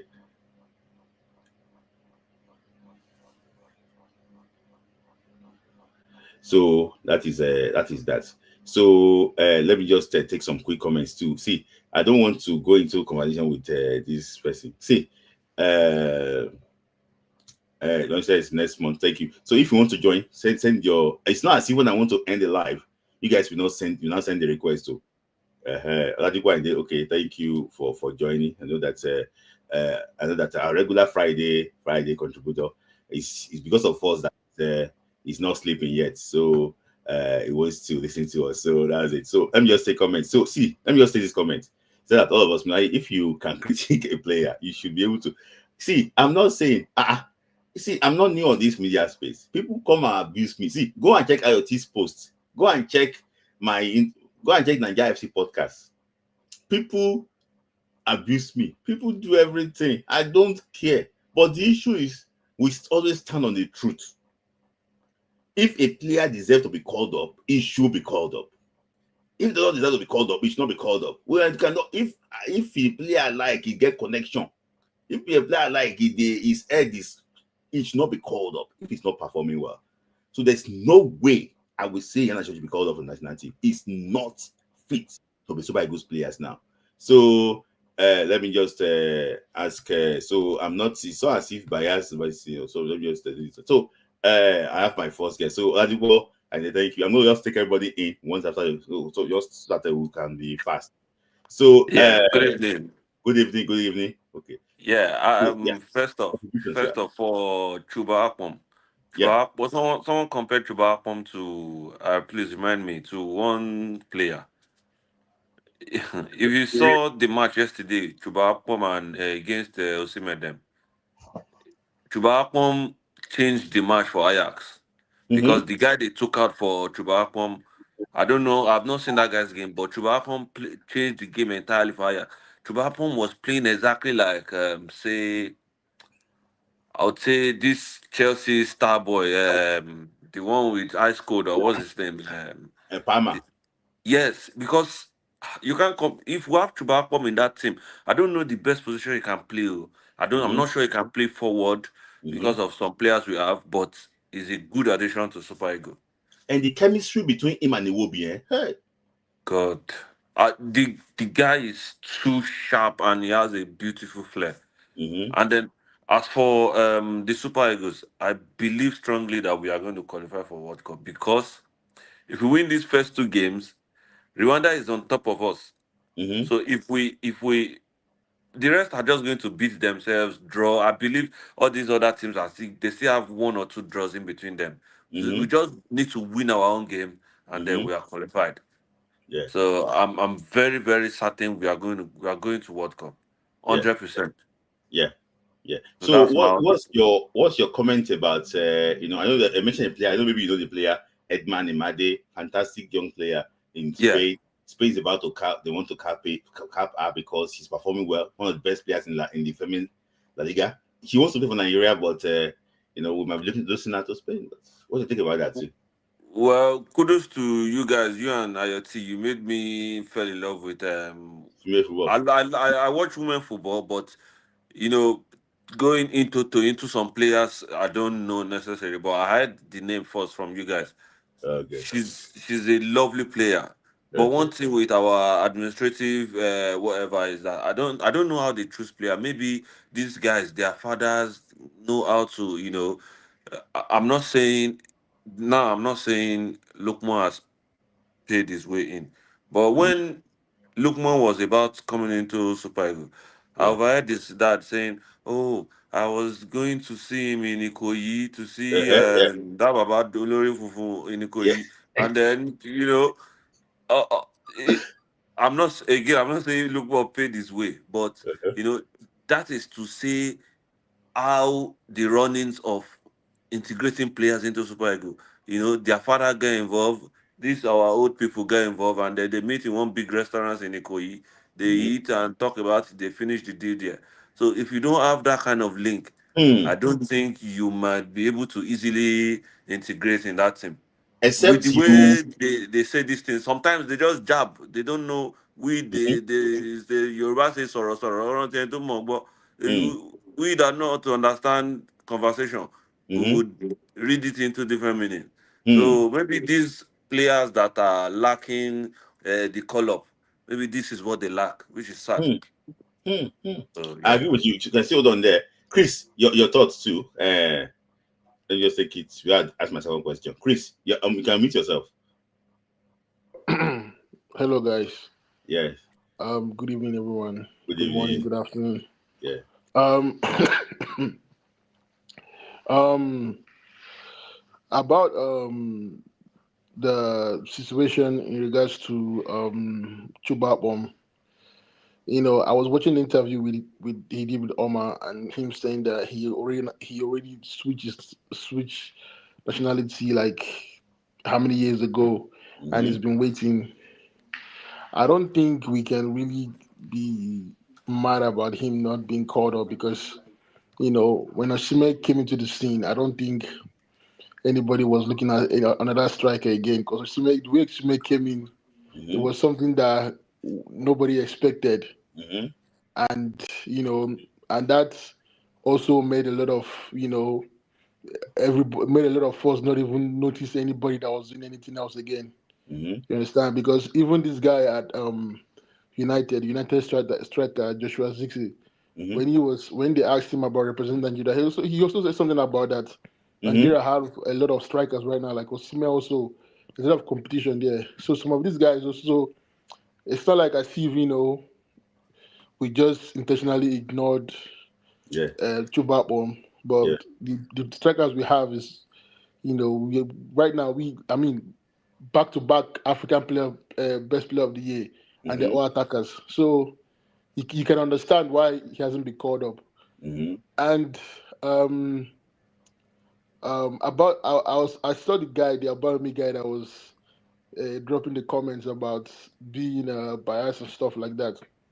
The thing is that like No, you no. know when you See. look at when Okay. you look at yeah when you look at our attackers, yeah, apart from Osimhen, Lukman, and Moses, how many of these guys have come in and put in a performance that you can say you remember that did something? The Mm-hmm. only person that contributes apart from Lukman and Osimhen is Moses Simon. Mm-hmm. From all the attackers we have, Mm-hmm. Moses Simon is the only person that you can know you can that always contribute when they put What him about in. AC Milan Chukwueze? Chukwueze, I can't remember the last time I saw the last time I can remember Chukwueze doing something for us was the AFCON at in Egypt where he scored against South Africa. That was Yeah. the last time It I was can so remember good him during our doing. It was so good. Yeah, that was the last time I can remember him doing Mm. something for us. Apart from that, there's nothing. So it's not like as if we hate these guys. It's just that all the times I've given them the opportunity to do something, they haven't done anything. Yeah. Yeah. And we are in a situation where we need players to perform. Yeah. These two games, I don't think Eric Chile is looking at these two games and thinking, I think Kelechi Iheanacho is going to do something for me. He's not thinking about players, thinking about Kelechi Iheanacho. He's not Mm-hmm. thinking about even Chukwueze. Mm-hmm. He's thinking about players that will come in and give that. But that's why you see Moses Simon, no matter the coach we have, he's always there. He's always present in the team Yes. because they know how important he is. He goes in. Moses Simon, you see him in the front, you see him in the back defending. He's always Yes. putting 1,000% for the team, Yeah. Yeah. and this is what we need. Mm-hmm. Not a player that thinks that Yeah. because I be this person, I must play. Mm-hmm. So that's just the way it is. Players need to be picked for Yeah. playing well. Yeah. Yeah. Thank you. Thank you. Let me just take this question before I go to Elzo. You know that Ladipo said something that this thing now discussion, they will just finish up. Do you think that this Apple Mandela situation, they don't really have a voice? I'm going to ask him. So sorry with Ladipo. Do you think that these Apple and Desas, they don't really have a voice in Nigerian settings?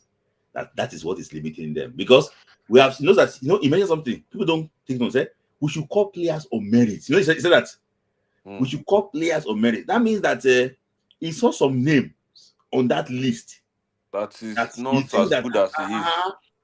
because people don't forget that this guy can play as number 10. If you forget that, so you'll be thinking that if I didn't even get to that forward line, what about this person playing this position? As a footballer, there's no how you deceive yourself. You Mm-hmm. know people that you are better than. You know people Yes. that are better than you inside you. Mm-hmm. So he knows that some players that they are calling are not as good as he is. So for him and Dessas, from the way I see Dessas, so I don't know his parental background, I but know. See, I know honestly, out of all these guys, I know this as more because I know the wife's younger sister. They live in Manchester. oh wow. In fact, it was even the first one to tell me that Kola play for you. You know, Yeah. so it was just saying that I don't want to say Is it more. Yoruba? You're Wow. typical. See, Wow. his food are purely Yoruba. Forget about all those packages. It's But everything. he's English, like No, it's Belgian. The I don't want to go to more okay, about the family okay, okay. details, but something happened at the start. So it's a slightly long story, but this guy never forget his roots. He said it when he was anywhere has been to, he has scored goals. If you go and check Balogun's podcast, when the guys fans were booing him, this guy was unmoved. But he scored goals now. Go and check him now. He scored every goal now. He scored this. He had an assist. This. Must be mentally strong. Yes, very strong. This guy is a finisher. In all honesty, this guy is one of our best finishers. But the issue is this: if you play in the team that don't create opportunities, a team that depend on crosses. I wish I just showed you something now to break Rwanda down. We are going to play crosses. They are comfortable. So you need to show that you are better than them. I just run away. So let me just so for me, I just think that they don't actually have a voice. In my opinion, if anybody they call, but in that front line, we are loaded. But with the way our team is right now, do you think we can abo we can abo Desas and Osimhen and Narukudari and they can be too much. The issue is that let this guy come and compete. Let them come and compete. Then you pick the one that you think is the best. Let them come and compete. Some of these guys, I don't lie to you, they are scared of competition. They are especially Iheanacho. They are scared of competition. Sorry, the new collapse. Just 1 minute. Someone like Nacho, long time I supposed to. I was this evening when I was waiting for your podcast. So I was just randomly searching Super Eagles old videos, and I came across our World Cup qualifying game against Zambia. Nacho was looking very slim. He's fit. He's match fit because I don't know what changed between then and now. He dribbled the keeper and the ball was almost going out, and he came back. He brought the ball back, and that is how he was ready for football then. But now I don't know what has got into him. If they call him senior man, and he thinks he's really a senior man. It's not. See, in all honesty, with due respect, fantastic personality, but in my opinion, I think that he's losing it. See, you said where did he get it wrong? Where he got it wrong was when people are telling him that he's going to look like Lukaku. That's where he got it wrong. Because Lukaku is a different player himself. Iheanacho is a skillful player. You should look at the Silvers, Bernardo Silvers, and to look for a way Dembele. and Bailey, all those things. So to look at how to fit into look at Lukaku. He came to season one day when was it Clark Poe that was coach of Leicester then? He came.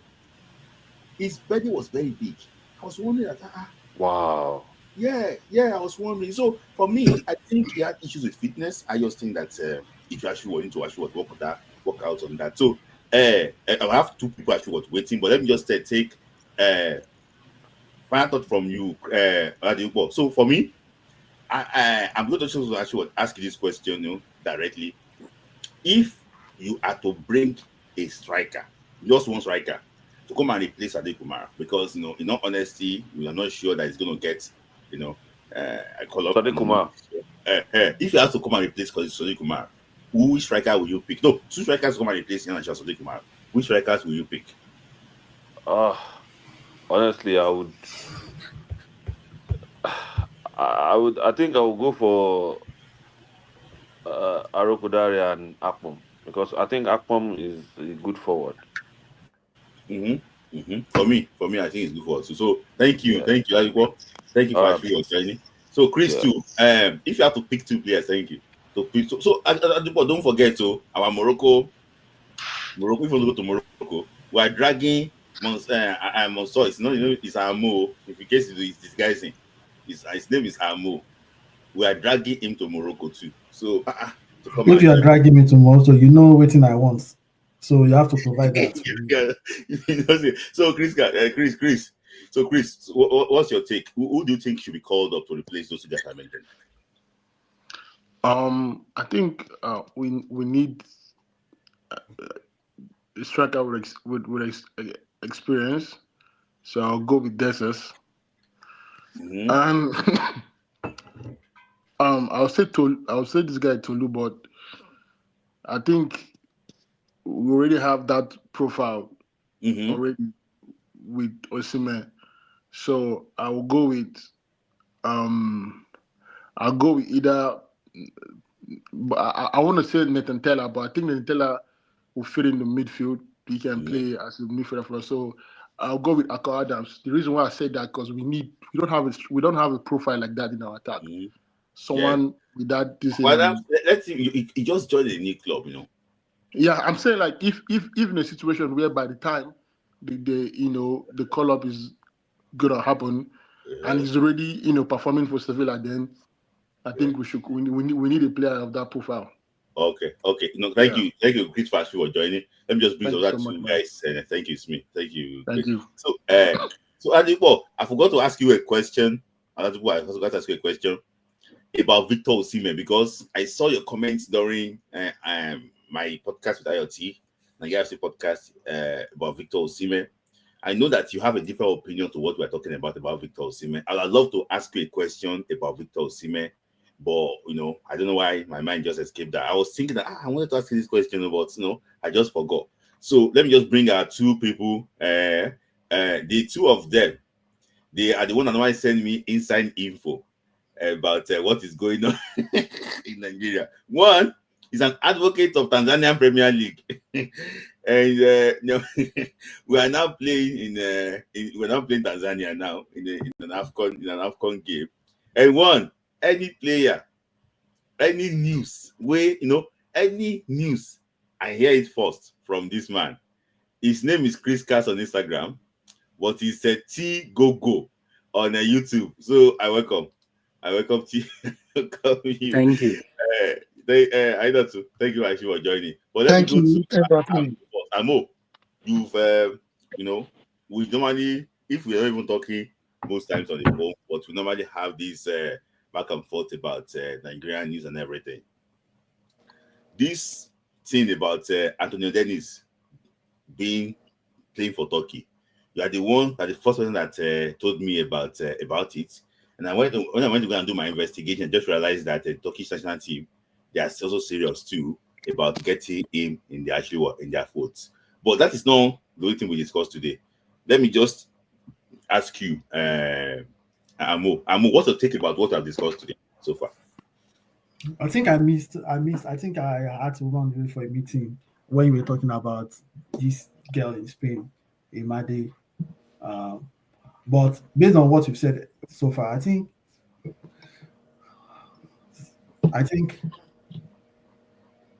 Akpom supposed to be playing for Super Eagles like 2 or 3 years ago. That's when he made that move to Ajax, that season in championship, that he was was it the player of the season or the highest goal scorer. He won the best. Both. Both. He won both. I think that was when. Let's be real. If Akpom was like 21 or 22, then England would call him. Yeah. They will cap him. Mm-hmm. But the problem with NFF is that NFF, I don't know. Sorry, sorry, Amo. Guys, please like the video.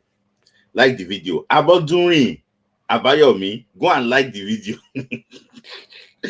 Go and like the video. About doing my guy, go and like the video. Sorry, continue. So NFF, I don't know.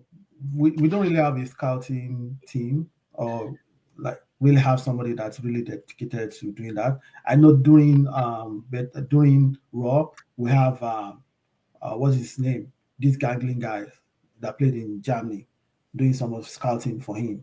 What's his name? That slim tall guy from that played in Germany then. Yeah.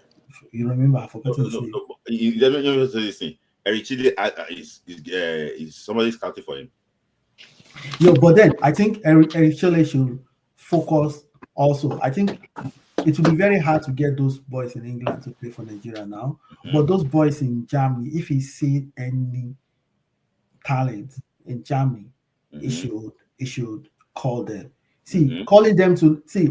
For me, I really sometimes I disagree with Adedosun that say sometimes don't cap a player or don't call a player that is not really playing for the first team. But you know, when coaches or scouts they look at player, they know the player that this player will make it in 2-3 years. Look at Patrick Dogu.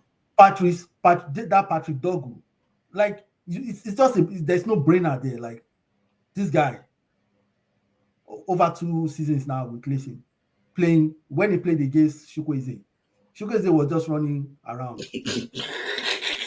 See, there's no brainer in this. And the thing is just that those people that can really advise NFF, they are shutting them out. You see that Patrick Dogu's agent, the guy knows they do anything with NFF now. I know they don't show him shaky. He's not even concerned about Niger at all. So those kind of things, sometimes it's really difficult for me to really see what is really happening. Is it that we see road like this, we see an open tarred road, and we decide to go on the dusty road that we're not really dust to anywhere. And that's what we're doing in Nigeria. Calling Ian Asho for the past 3-4 years now, man, that's one of the reasons that we are still failing. Because if they've invited the right player, maybe we might have won 2 more AFCON. Or maybe we might have even performed better at we were in at the last World Cup, maybe the previous World Cup. So 1 or 2 players can really make a difference in a team. But when you decide to have a player that is not really functioning well, that's not really adding anything to the team, but because he's very jovial and he can spend money, he can bribe his way around NFF, you keep inviting him.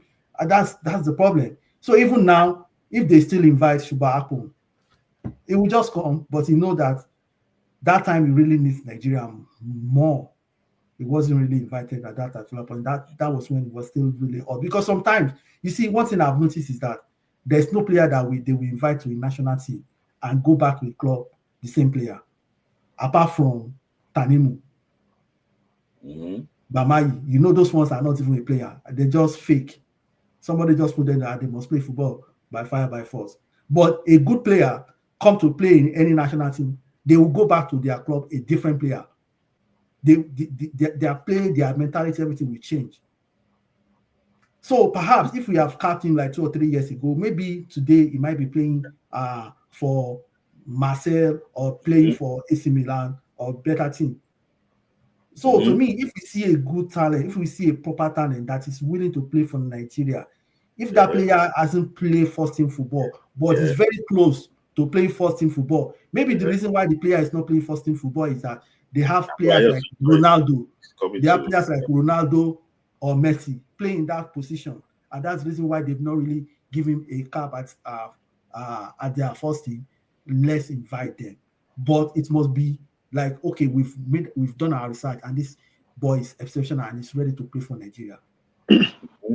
So thank you. Me. So to me, I think for now we should invite both Dessers and So for me, like I told you before, AFCON can play 10.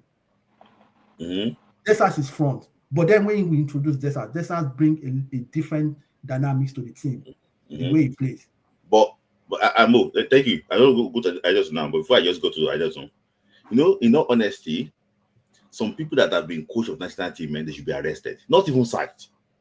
When they finish their job like this, then just go to Gallo and put something in their hand. Because Tosin David just telling me that Tanimu got a good deal after national team. Like, is to get a good deal. So you are jeopardizing Nigeria's World Cup chances for players to get a good deal. That's why I said that guy making noise in Port Harcourt, he should not really make noise there. They should go and look and lock him somewhere. So don't blame. So I mean, I will not blame. Like 8% of the blame is on Finidi, but Finidi was a total disappointment. It's different from the Finidi that played for Ajax. That Finidi that is now coach now. That Finidi, I don't think he learned anything playing abroad. Like, I don't think he learned anything. Like, everything he learned, he just dropped it off, dump it for them, and came back like a Nigerian to Nigeria. See, Abi Beye is now the new coach of Rennes now. Yes. So what's the need for him to be rushing back here? People love you in Holland. People love you in Spain. Why not stay there and build yourself, gradually build yourself? You can go into scouts, you can do a lot of things. What are you coming back to do in Nigeria? Most times it's better for you to even stay away from football. He doesn't know what he's talking about when he's talking. So I just want to go to you. I don't want to keep an idea. I've been here back and forth before I go to CC. Yeah, let me drop so that you can bring another person. Oh, yeah. I am up before you go. See, I'm of the opinion that a sanctuary should be treated only, meaning that Super Eagles should be treated with respect, sacred, because it is the pinnacle of our football. Nigeria is too blessed with players to the extent that we now be going for youth team players for Super Eagles. I'm not against youth team players being invited to our under-8 teams. I'm not against that. But if somebody start telling me that we should invite a youth team player to Super Eagles, to me, that means that will be the end of our football. Yeah. No, sorry, I have to, 1 sec. I know from your angle, but based on the point you are trying to make, I thought I agree with you too. People will abuse it. But they already abuse it now. Didn't they invite Bamayi? It started with this boy, Dominion Oaka, against Costa Rica. And it's my friend. I told him, he said, that boy is good. Since that match, where has he played? See, if a player is good, bring this guy to underage. Meanwhile, maybe from underage, I got a lot in my CDM. And that's where agents also play their part that, if you have a player in Man City and he's playing the youth team of Man City, why not make a player part with Man City? Let this boy go to even Rennes or go and get a first team game. Just like now, I love Benjamin Fredericks, but if I see Benjamin Fredericks in Super Eagles, I will scream, I will shout that no, it is wrong. Now, just some days ago, we're all celebrating Viso Suji. If I see Viso Suji in Super Eagles, I won't say anything. Because the guys are playing with first team football. This is Super Eagles. This is not a regional national team or Somali national team. It can only happen to countries like that. We should not be doing that. Right now, see on Anthony Dennis, see, these guys, they really want to play for Nigeria. But if they don't want you, you don't go to where they don't want you. I want to ask you a question. There have been like, when Nigeria played against England, they were booing Dele Alli that, it's a pastor. It's not they're using the big word for him. Mm-hmm. But Shibako made mention of something because that Shibako interview, it might be 1 minute, but he was so pregnant with meaning. Everything he was saying, he said that Nigeria never approached him. And we're earning the media here that he get Nigeria, he dumped Nigeria. Nigeria never, he said Nigeria never approached him. So Smith, we are saying the same thing. Smith, we are saying the same thing. That these guys, they really want to play for Nigeria. Felix Agu has been shouting that he wants to play for Nigeria. Nobody is even looking at his side. Nobody is calling him. Tomorrow, if the boy now goes, if the boy now plays for Germany tomorrow and is playing well, some people will say to. Or even if he has one cap and you don't invite him again, he will say, and when he gets to Nigeria, it's me like I've never had that statement before until you said that. Wait, you cannot choose. No, you cannot choose. AFCON not on standby list one time or no? Who? Chibagpo. No. No. Okay. Smith, I don't know where you got that statement for. That you cannot choose where you will be born. You can't blame these guys for being born abroad. And they're like, oh, these are not ready for me to go back to my roots. They want to play for Nigeria. They didn't play. Instead of you bringing a player that at 20 years was playing our league, and after one season, he went to sign in Iraq. I see he wanted to be a soldier, or he wanted to go and learn how to fight war. Why use this agenda? They can tell all these guys are ready to play. Bring them. My own is players should be invited based on merit. And I'm still of the opinion that anyone that's not playing first team football should not be invited.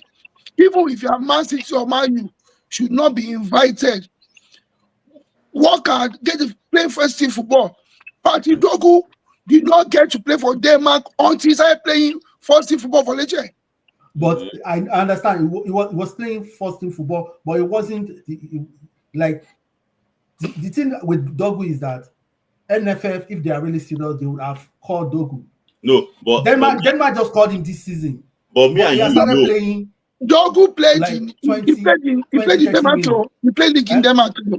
Yeah, but he was just playing for their junior team then. But you, Amo, but you know the reason why Dogu is not play for Nigeria now. Yeah, but I just tell that if they just patch things up with the agents and all those things, there's a bad blood somewhere. One bad blood today. That's why the blood is not. Just to me, look at this boy, Musiala. Yeah. When Germany called him, he was just playing sparingly. It wasn't really like, but they know that this guy is really good. So it wasn't really part. It was just a part member of the first team. Yeah. When he was called by Germany.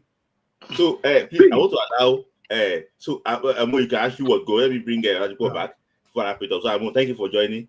Right. So I'm going to allow you to go. I know that you are always you have a very strong opinion, you know, when we're discussing this thing. But let me just please, what is Akogoma? Not invited again. Okay, I don't know. So still go say you can say a few words now about what you want to contribute. One issue. Okay. You said something that you don't rate deserts. Tell us the reason why you don't rate deserts, and tell us the reason why you think that Akpo should have been invited. And also, two, people are saying that village people are responsible for Boniface not signing for. I don't. I'm just hearing the banter that if you don't respect village people, go and ask Boniface. Just talk to us about that deal too, because this my guy is coming back here to talk about Victor Osimhen. So this will go.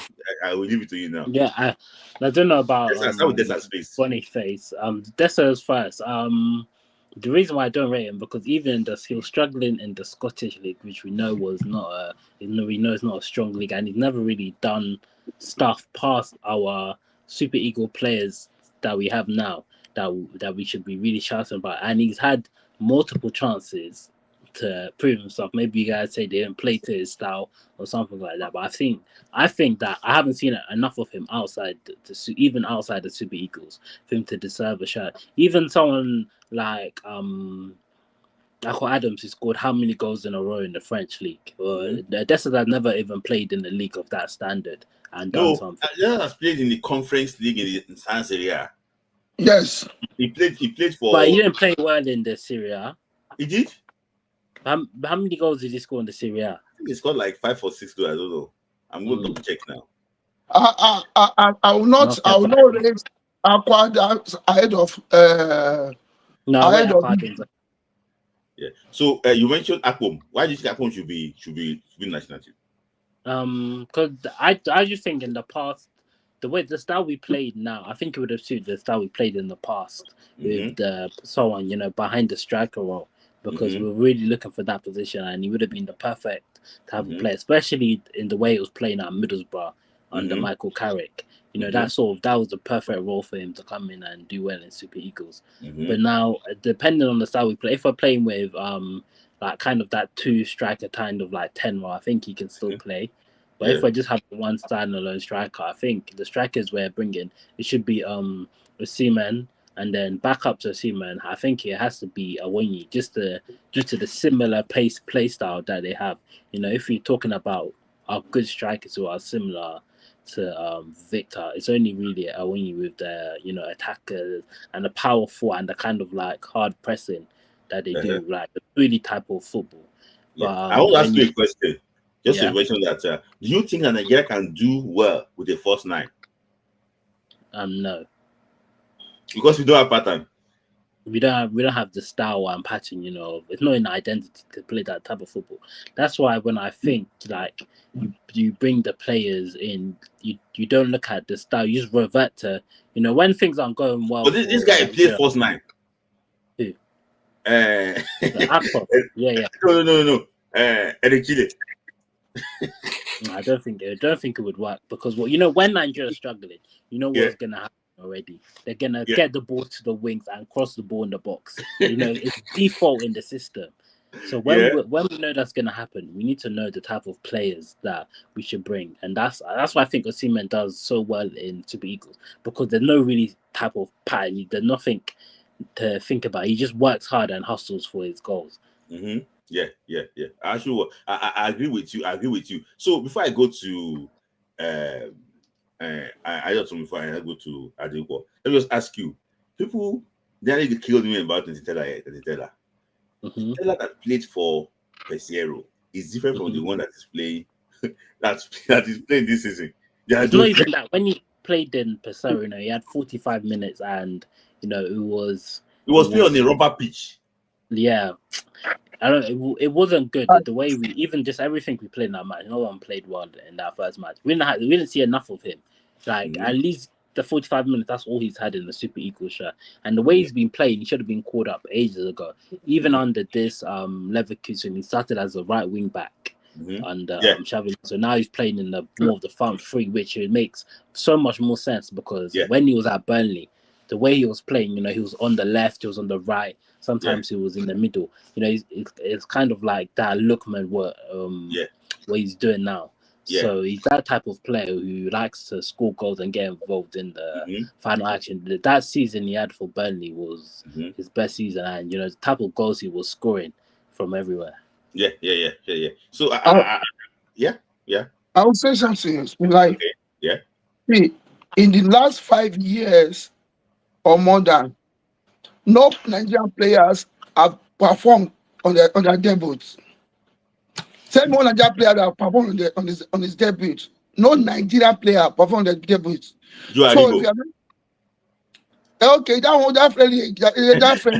That was that 5. I said last 5 years. Okay. See, what I'm trying to say is this. What I'm trying to say is this. 2019. Not for 5 years. What I'm trying to say is this. You using, like the guy on the comment section, using a 45 minutes against Zimbabwe in a match that almost all the players perform woefully, even on the back pitch, and now you're using that to judge a player. And you see this guy, you watch this guy in Germany, he's playing well. As I've been saying that I don't want. Sorry, as I've been saying that I don't want these guys that have been shouting, all this Osuja and Co, to call me when you're having a crucial match. I want them to call me when we're having friendly. Aribo's match was a friendly game. Yeah. Even Aribo was a friendly game. When we're having friendly game, so that this guy would be free to express themselves. Any player that is coming, any new player that we are adding that's playing for us this match, see, that will be a tension match. So I don't want us to put these guys under pressure. That's said, see, don't use crucial match for these guys to deport these new players. Let them play, use friendly matches to deport them. So I don't expect, see, like for Tella to be starting for Bayer Leverkusen, that means there's something significant in that boy. And his work rate is very, very high. And what happened is his work is very, very high. And Brighton make a quick inquiry about him, but they knock it off, by Leverkusen.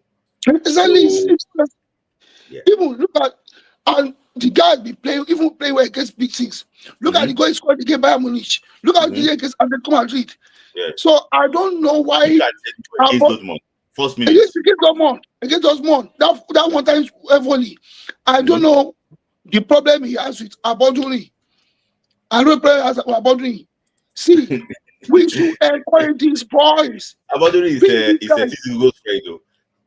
I know. I know. But Smith, on Shubapom, I think if you see a chance can still play in port, age is no longer on his side. Shubapom is about that now. In all honesty, Shubapom is one of the youngest players in that Swagos. Smith, I'm not be the upper power. So what I'm just saying that when this guy needed us, we don't go for them. If we now bring him now, if he doesn't do it, but say, he'll be shouting. See, let us give these guys, let them a chance. Now, I'm sure some of them are being pulled that, if I really want to play for, you play for us. Now, the country that you are going to play for, they did not invite you. We don't want to get that going through. Before I go to Radipo, somebody, your Aboduri,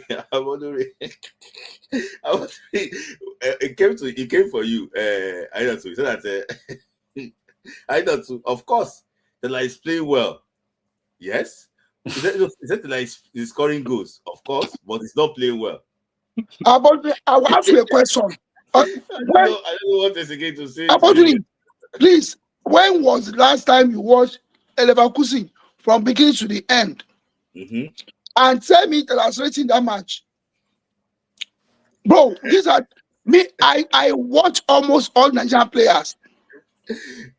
Tell me about it. Because I don't see. But bro, this is a personal hatred for that boy. Yeah. Maybe Baba has a player that wants to bring spy goose and is blocking that player. So I understand you. They are managing because somebody is now. I don't want to talk about that person, but I want to go to. No, let me ask you a quick questions before. Just let me. I will come to you. I also want to let him to talk about this Victor Osimhen because you were quiet about it when we went after Victor Osimhen. Yeah. And I know that because you have this soft spot for Victor Osimhen. For me, it's one of the best strikers we have. But you agree that this guy is not in form now? Okay, I don't. First off, I don't agree. Okay. The reason is, first off, Victor Osimhen, I got addicted. I was addicted to him since under 17 level, and I see the way he plays, and I've seen the trajectory. Like Victor Osimhen, when he was, all those time, the time he won the league with Napoli, he has not developed as I'm dead, but people don't know. When he was having issues was when his game had improved. There are some things that are not in Victor Osimhen's game that he added to his game, but he wanted to show the world, but that was when he started having issues with Napoli. And right it down today, Victor Osimhen is still going to win African Best. Right now, I watch. So I'm going to cut this thing up. I'm cutting this thing up. I'm going to Yes, post it. please.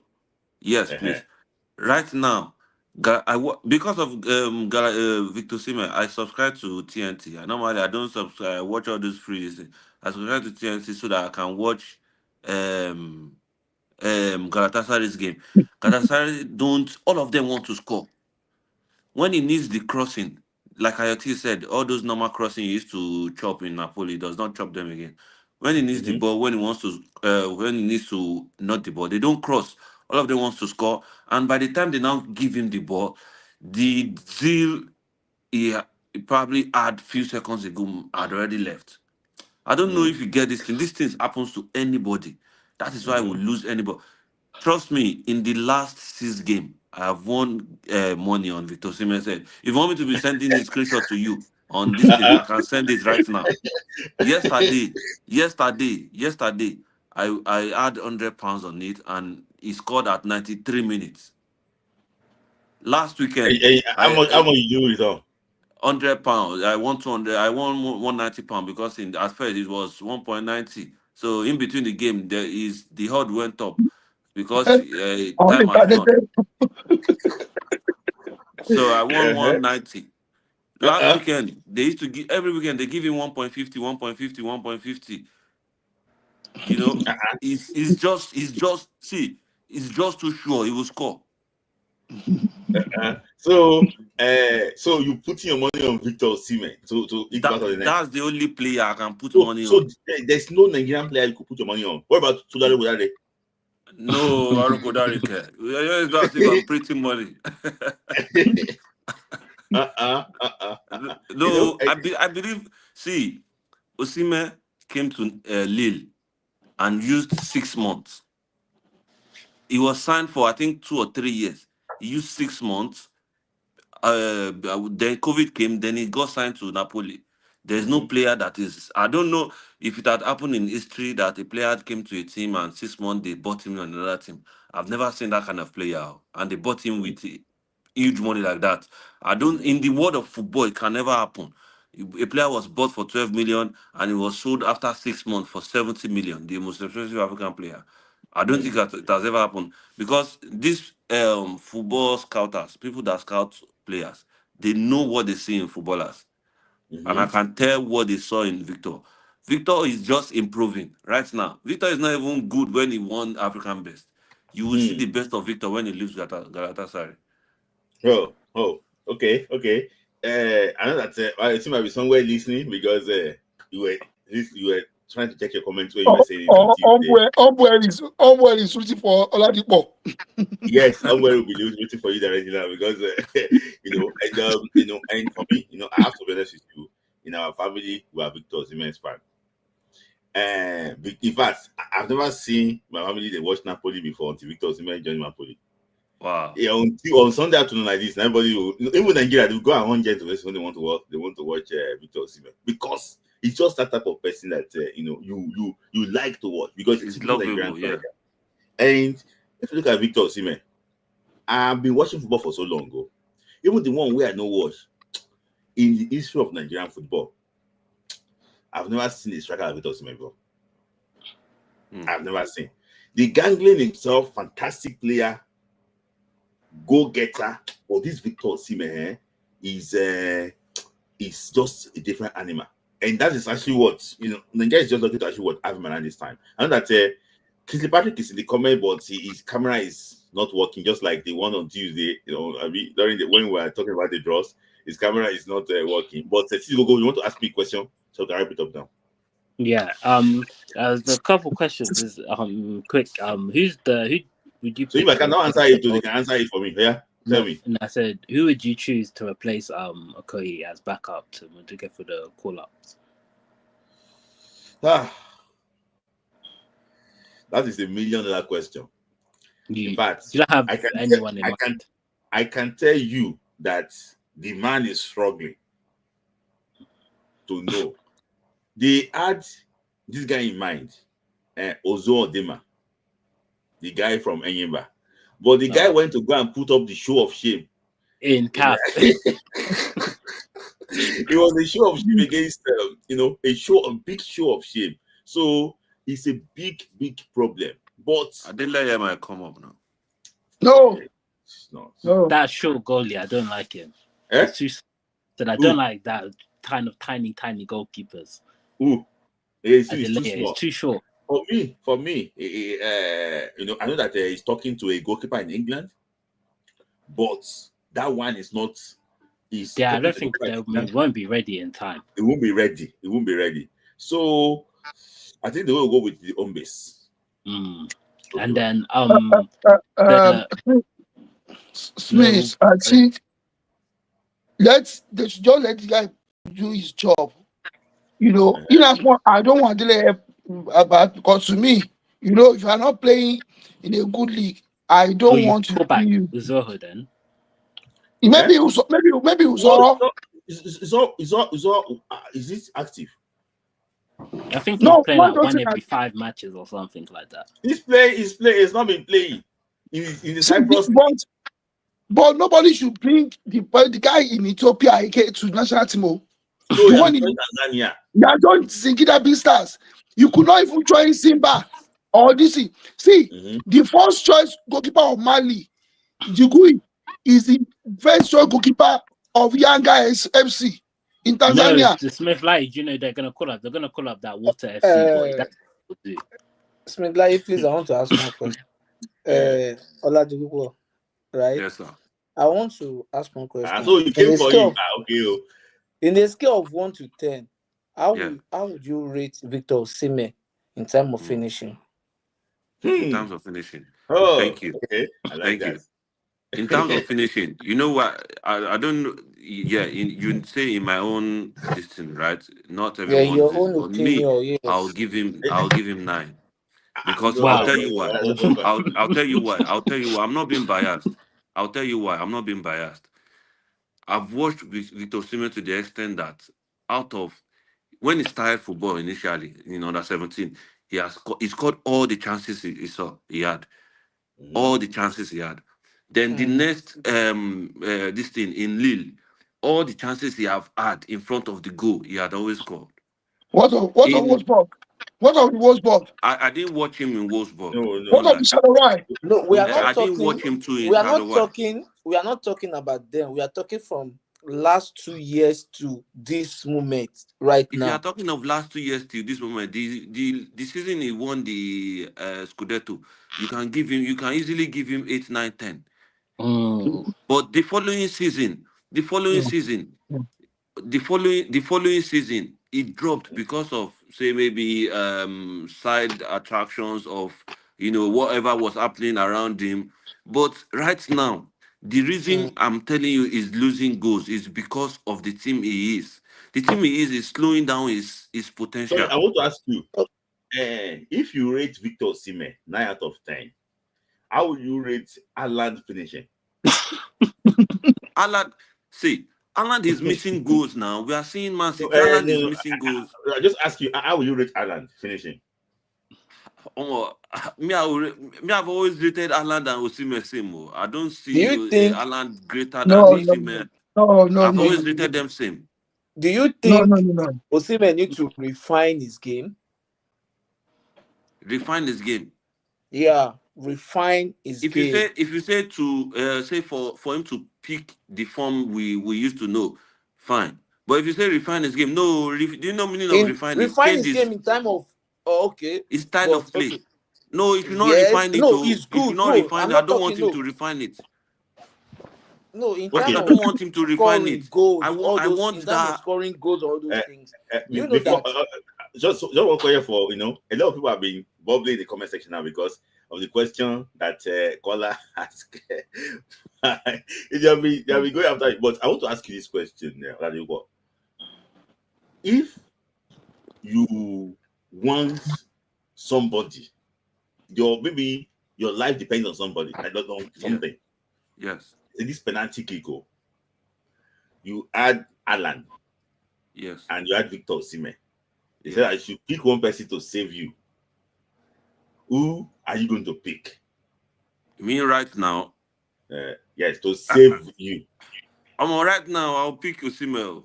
Okay, Right I now, can if you see. say I You are can being see. biased. that's why I asked You are very that sentiment. right now. You are very. No, I'm not You being are being sentimental. sentiment. You are Bros, being I asked. sentimental.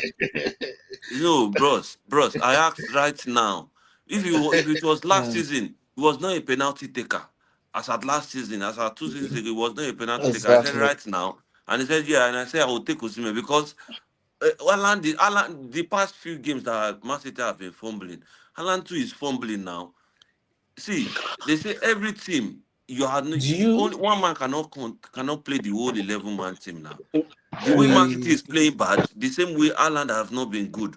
The way uh, Galatasaray, I used yeah. to think they are good during Turkish league. I used to think they are good because the way they used to spread football. Yesterday, Ajax opened their yash.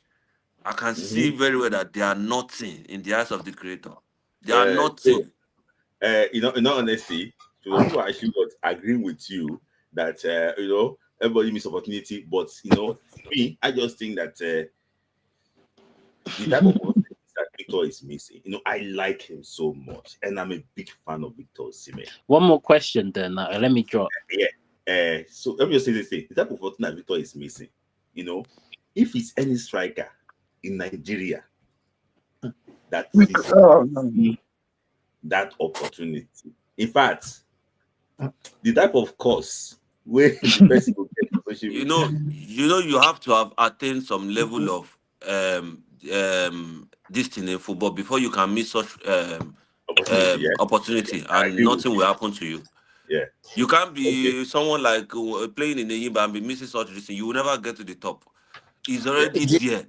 do If he you misses it, do we you will be forgetting it sharp because of what he has done. if I Okay. tell you Because if my I tell my you my something, you might not okay, believe. go on, I finish We this. have My guy is striker, there.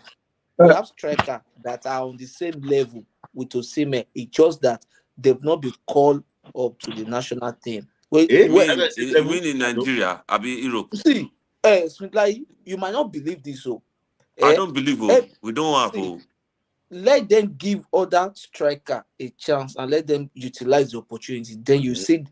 see if you could remember, was it Tunisia? Was it the nation Egypt 2006 or Mhm. One Nations Cup that Oruma played?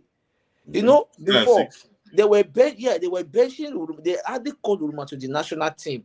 In that game, we used Oruma or Oruma and Obodo together, Yeah. or Oruma Together, Six. yeah. yes. That's all six. And if you could remember, people were not asking that It's a what triple. happened. Why are they not calling Oruma to the national team? Because they gave him a chance and he utilized the opportunity. Oruma was in his form of his life then. Oruma was playing for Olympic Marcel. Marseille, With yeah, Yes. Marcel. Marseille. Yeah. He Okay, was fine. in the I'm not form of okay. his life then. I'm not arguing, but why don't we try to scout or look for another striker? Okay. But they In have time of From what you from the Nigerian league you have seen now, if you are talking about Nigerian league to pick who is a good talking about striker, Nigeria League? Nigeria League is dead. eh, but, but I had to start sorry, from there because sorry. I also because I asked my Oga his battery question okay, and Chido okay, answered the question too. Let me just say something. It will be fair, Kola. They have Mm. given some people to opportunity. They Yes. gave Sadiq Kumar opportunity. He was doing back heel in Zimbabwe when he was meant to score. He I was beg Sadiq, no, no, that will not be player now. he's not a striker. He was doing That back one, heel Sadiq is not a striker to me. in a Sadiq is World not Cup a striker qualifier. to me. I was watching that Sadiq game. is So and if you see Sadiq that Boniface saw too. empty post in Cameroon, empty post that lost No, it. no, We've given loads of strikers a few games because Osimhen has been injured a lot as well, so we've had to replace him. Smith, like, please let me just put an icing on this. I'm sure Mr. Patrick agree with me. See, it is natural in football. When we add Yekini, we add other strikers too, but none of them, could do what Yekini was doing. Mm-hmm. So it was as if we weren't giving other people chances. They gave other players chances, but they could not do what Yekini was doing. So it seems that's happening. We are not saying there are no other strikers, but at this moment, is the hottest. And no coach, I'm calling no coach, we leave the hottest and bring somebody. That means no coach will bring sure and we leave sure and bring surprise. So it's always like that. It's always like that. That's just But it. why not give? Osimhen's I know pants is too big for any why. striker to wear in Nigeria Why right not? now. We know. Okay, we know we've give Boniface chances. He has messed it up. Why not give this Ayaz guy? What's his Chuba- name? Chubago. Chubakpom. Yes, But yes. can do you, so Or you believe Akpom can play 1/5 why? of what Osimhen is There's playing? why not give him a chance first? No, Why not from give what him you a have chance? seen in his No. football, do For you me, think Mhm. what can help in Akpom matter is understanding with Alex Iwobi. If Alex Iwobi closes his Yes. eye, he will see past to Shubakpo. The chemistry Mm. is actually what? For me, the chemistry is there. That But would be a nice one. eh, So that would be a good combination to it's have. going to be a good combination. Just Yeah. like when they brought in, sorry for diverting, when Barcelona brought No. in Alex Sanchez Mhm. and they had Pedro. You know that Pedro was doing better than Sanchez because the understanding was there with Xavi and Iniesta. Sanchez was Yes. just so it's not as if Pedro is better than Sanchez. No, No, yeah, it's not. but because he could play better with Xavi and Iniesta than Alex Sanchez. So for me, I think that it would have worked, but it's just that they took it so long for him to get that opportunity. I know he's going to get it now, but I just think that this guy was there. If it's any country, I'm saying it here now. Which country in Africa? I cannot count 5 that will not call this guy Shubako. That will not call him. None. I will not count 5 countries. I will not be able to get into their team. No, I will not count 5. You might not be able to count Morocco. Maybe you don't count Morocco, but if you are even Egypt, it will No, get Morocco. To You me, play for Morocco, right? and it's so because we are Nigerians. yeah, we're Every going other country that has so Osimhen's type. guys, ask a Okay. question. Go, Okay. sorry. Ask a question so that we can be able to wrap it up.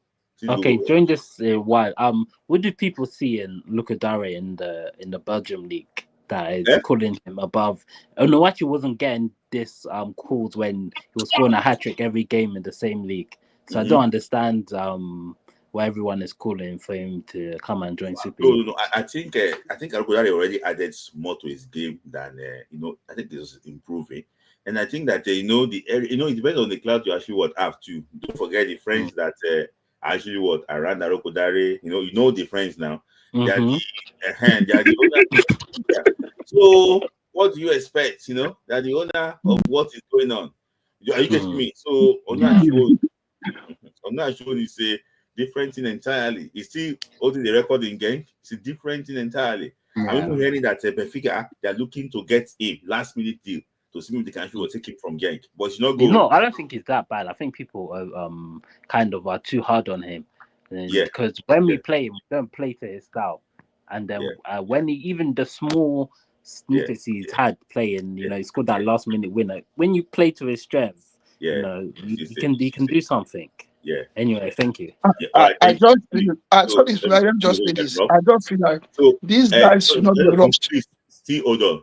I just want you to because I'm going to engage Mr. Patrick. I know that you see when he's talking, you will be able to engage him very well. So you were trying to say something and I stopped you, but I want to complete what you're trying to say so I can, yeah. Okay. So I wanted to say, if any African country has Osimhen's type, they will adore him the way or countries like Portugal and Argentina adore Ronaldo and Messi. It is not easy to have a player like Osimhen. You're a big Osimhen fan, honestly. Yeah. As much as I'm a big Osimhen fan, I think we are just taking the fact that we are just leaving the fact that we don't. I don't want to say we don't know the blessing God has given us for having Osimhen's type. It's not Osimhen's type of striker. We would have him once in 20 years. Say the era of Rashidi Yekini have gone. God blessed us with another type. See, all those Martins, they are nowhere compared to Osimhen. What about Ebenike? No. Martins was a good striker. But they were prone to injury. Injury let me tell affected you, them. bros, let me tell It you. was just injury. Yeah, Martins was a good striker, but when you are good and the physique to support, you have to be tall, you have to be able to do everything.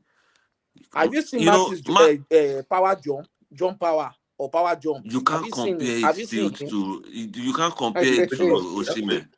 Osimhen broke Ronaldo's record in Italy for jump power. You can't compare it still because Osimhen is tall. That's why he was able to break the record. Everything helps Osimhen to break any record. So for a player like Osimhen, we have him once in a while. So just leave it like that. Respect him, and you know we are. Let me just let this our No, daddies he's talk. one of my. Osimhen is my favorite player, but just that some things just need to be talked about him. That's all. Yes. So thank you. Thank you. Let me just go to my Oga, Chris Patrick, because I know that you have been waiting patiently. And so your take. I know that you were trying to join for the AFCON draws, but your internet was very poor. Yes, I don't know what happened. I'm even using my phone now because I tried to use my laptop the last time it was giving me a problem. So yeah.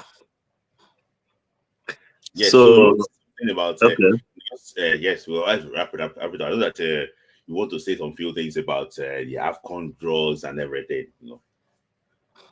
I think the draws, is it's not bad. We should be able to come out of that group.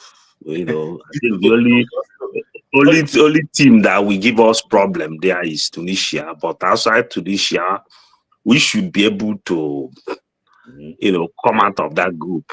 Either as topping the group or as runners up. But I think I don't envisage any problem coming out of the group.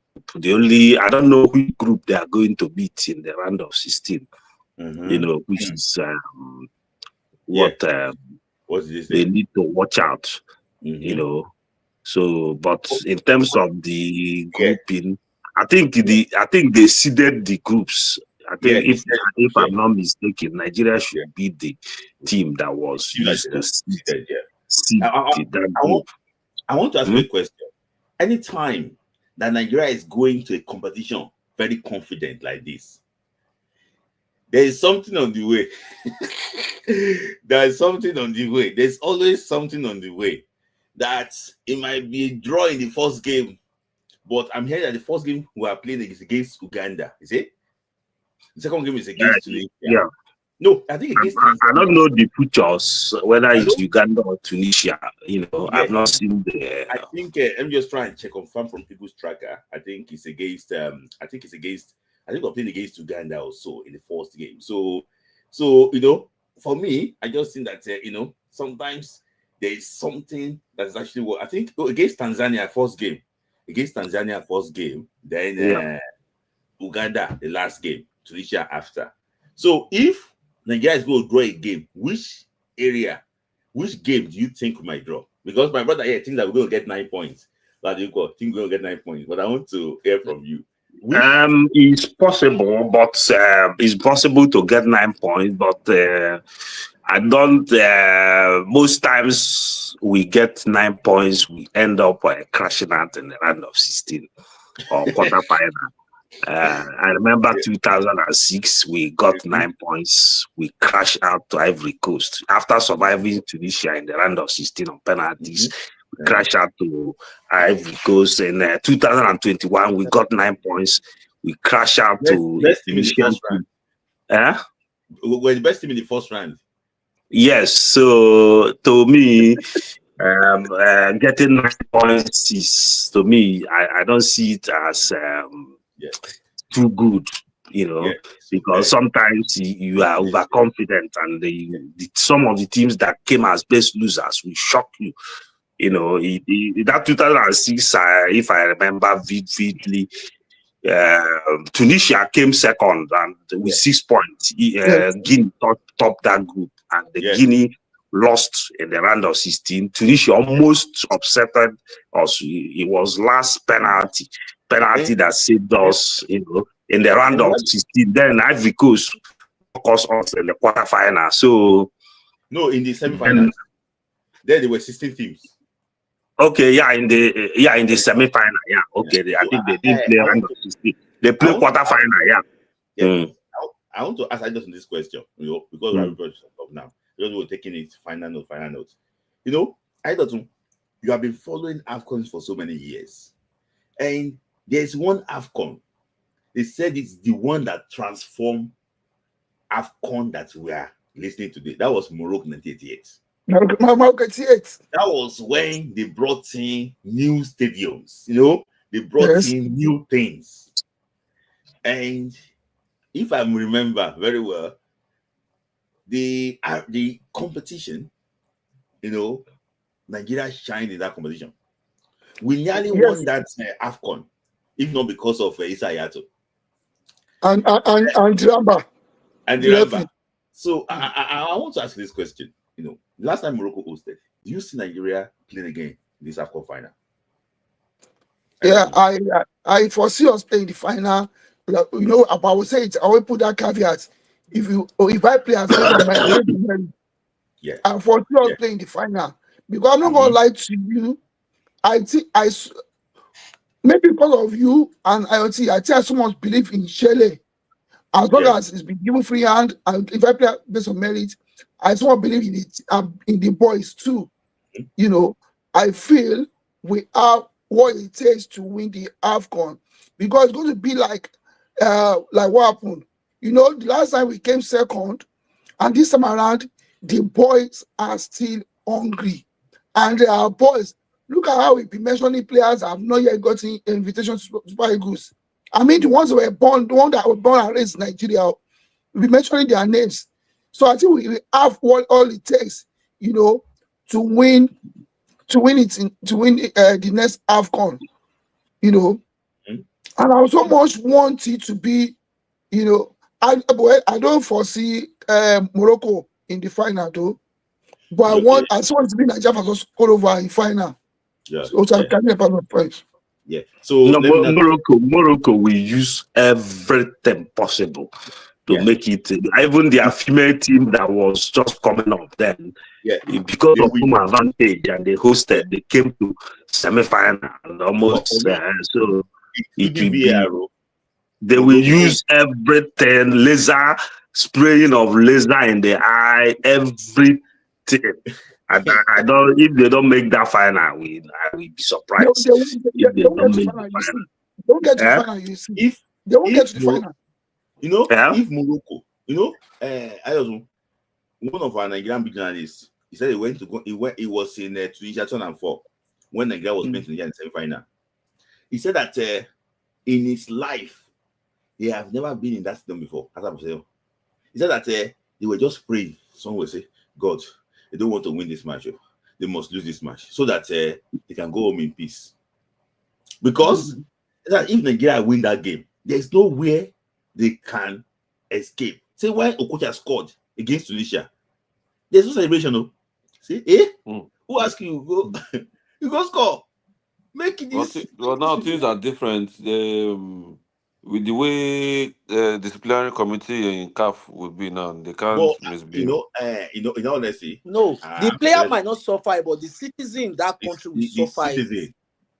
The AFCON, the citizen in that country will suffer. Those North America, those North Africa, they are see. CAF has not done anything about that laser they used to spray, and they use it in the playoffs. Yeah, and I was saying that. So I want to say something about the Ivory Coast. I don't know if you know this thing. Those that went to the final in the Ivory Coast, the Nigerian fans, some of them were even praying that Ivory Coast should win that game. Wow. Yes. Because they don't know what will happen if Ivory Coast don't win that game. They are not sure of their safety. They are not sure of their safety to tell you. We passed that in African football by now. Say okay, what happened in England against Italy? True. See, what happened? See, in England against Italy, one of my friends went for a job interview the next day. I said, don't go. Because he got to the interview because of the anger of the loss to Italy. It was on Sunday. It was going on Monday. Because of the anger of the loss to Italy. Was he Italian? No, Was he it's not Italian? like our normal person now. Like, Okay. but not say because they can use the anger on anybody. Yeah. People that put Italian flag in their house like this, they went to their distance, started throwing stones there. Like strikes throwing stones there. They were beating, because our people miss penalty of our color. They were beating. My brother, all these things, it's not only Africa. Football. Yes, now. Football. That's why sometimes to host competitions for where I did say we go out small. Because Space and Yeah. Space and It's not Pacific. safe for England to host competition. Smith What and happened is sorry, Morocco sorry. will Smith and do. Principality will agree with me that in the history of AFCON, we've only lost to two host nations, which is Algeria and Cote d'Ivoire. We've always been having it smooth against maybe and Tunisia. What happened? And Tunisia. And Tunisia, we've always been having it smooth against host nations. And why I said I don't foresee you're having this mood where you play host nation in the opening match, but if you are playing host nation in the final, 1990, they beat up 5-1. Semi-final. Algeria, Sorry, 5-1. Mr. Adidas, who hosted 2008 Nations Cup? Ghana. Ghana, We lost to Ghana too. We lost to yes. Ghana. See, So I'm saying that I don't want them to qualify. When did we even beat got red card against Ghana? When did we beat host nations? Ghana got red card, not us. Yeah, Ghana got red card. Yeah, Ghana got red I card. remember Mali 202, our second game against Mali. They nearly killed us. All these Sedu Keita, Ibrahim Traore, all those these boys. That game, they nearly killed us in that second. Yes. Because it's easier to play them like Senegal 92. We met Senegal and we saw them in the first half. And we could have lost that game because Keshi made mistake and Bukande scored, and then Keshi scored that winning goal. Yeah, he scored the winning goal. Yeah, the best goal ever for Nigeria. That was the best goal ever for Nigeria. I just think that we just need to actually learn from what happened in Ivory Coast. But unfortunately, the coach that took them is not there any longer now. So we have to start different and fresh. But what I like about Eric Chide is that he's enjoying the limelight of Nigeria. The camera is always on him, because he's the coach of Nigeria now. When they ask him questions, he's always there. He's always want to be the guy talking. And kudos to him. He's also improving himself. His English is improving. So, I wish him the very best. So that I is want not to my wrap it up problem. now. That is not my problem. Where my problem lies is if they are going to give him the free hand to do his job. Because we all know what happened. That Keshi World Cup. There was a lot of, because I listened to Obasi no, I'm just trying to chip in some things. I listened to Obasi interview. He said so many things. There were so many things he said. If they're going to give this guy free hand, we will get there. And at the same time, if he can able to get the midfield intact, then Nigeria is unbeatable in that Nations Cup. I agree Nigeria, with you. if we can get the midfield intact and the NFF give him the free hand to do his job, Nigeria is going to be unbeatable in that tournament. That is right. And Morocco will be the host nation. They will do everything humanly possible to make sure they get to that maybe semi-final or final. And if referee is not on their side, except they play the game, they let it to be fair and fair game. That's all. Well, if not that, I want to wrap it up by asking you about your prediction. Any prediction? So I'm going to start with that because you're the first person on my camera here. I'm going to start with you, and I'm going to ask you ask you. Prediction for Nations Cup. For Nations Cup. We work on qualifier. We go come very. As soon as I release this first list, the list is said that it's already ready. I think it's ready, Seth. It said that they're going to start dispatching information. What's it called? Invitations. So by ending of this month, February now, by the end of this month, we will know his list. Officially, his list. So it's going to be releasing list very soon. We can come and look at how we see his list and everything. I want to ask you, Nations Cup prediction. Where do you think Nigeria will finish? Any prediction now? And Honestly, I would say semis, or Semis. final. No, Yeah. let's pick what, semis? Yeah, semis. Yeah. Yeah. Kola, Semi-final. semi-final. I don't where the guy will finish. Final. Final. Statistically, where do you think Nigeria will finish? Yeah, there's something, there's a trend I noticed between qualifying for the World Cup and the Nations Cup. I know that Egypt won 3 consecutive AFCON, 2006, 2008, 2010, and they didn't qualify for 2006 World Cup in Germany. Neither did they qualify for 2010 World Cup Yeah. in South Africa. Yet they were the African champion. Apart from maybe Zaire 1974, Super Eagles, 1994, Taranga Lions 2021, then Keshish 2013, and which other team? No team has qualified, won the AFCON, and also qualified for the World Cup. Most cases, if you trace from from the 70s, most teams, the African champions, like 1982, Libya won the AFCON, but they didn't qualify for 82 World Cup. 84, Cameroon qualified won the AFCON, but that 86 was Algeria and Morocco represented Africa. Then 1990 World Cup, Cameroon went to that World Cup, but in the AFCON they did badly. Algeria was the African champions. Then 1994 Super Eagles, yes, they won the AFCON.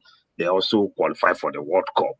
Then 98 was the Egypt was the African champions, and then they didn't qualify for France 98. So if that trend is anything to go by, Cameroon champion in 2002. They went to Japan. Yes, Cameroon. 2002, Cameroon was the African champion. Yes, I forgot. Cameroon was African champion, and also they went to 2002 World Cup. But so when you look at the trend, 2006 was Egypt, but they never qualified for the World Cup. 2010 was Egypt. Last one was Senegal. Senegal qualified for the World Cup now.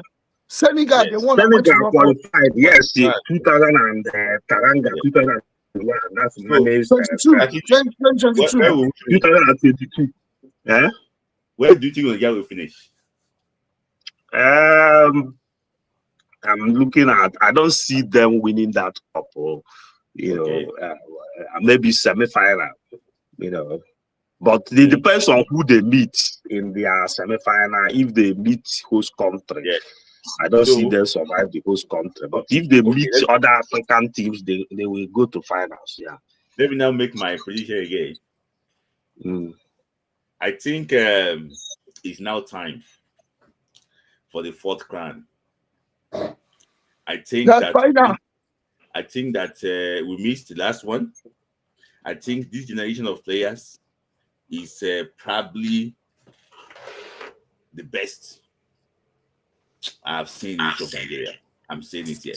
Forget about 94. I know 94 we still gonna be there, but football in 94, football in 1990. Don't forget, amateur players play for Cameroon in 1990. Amateur players, look at the price now.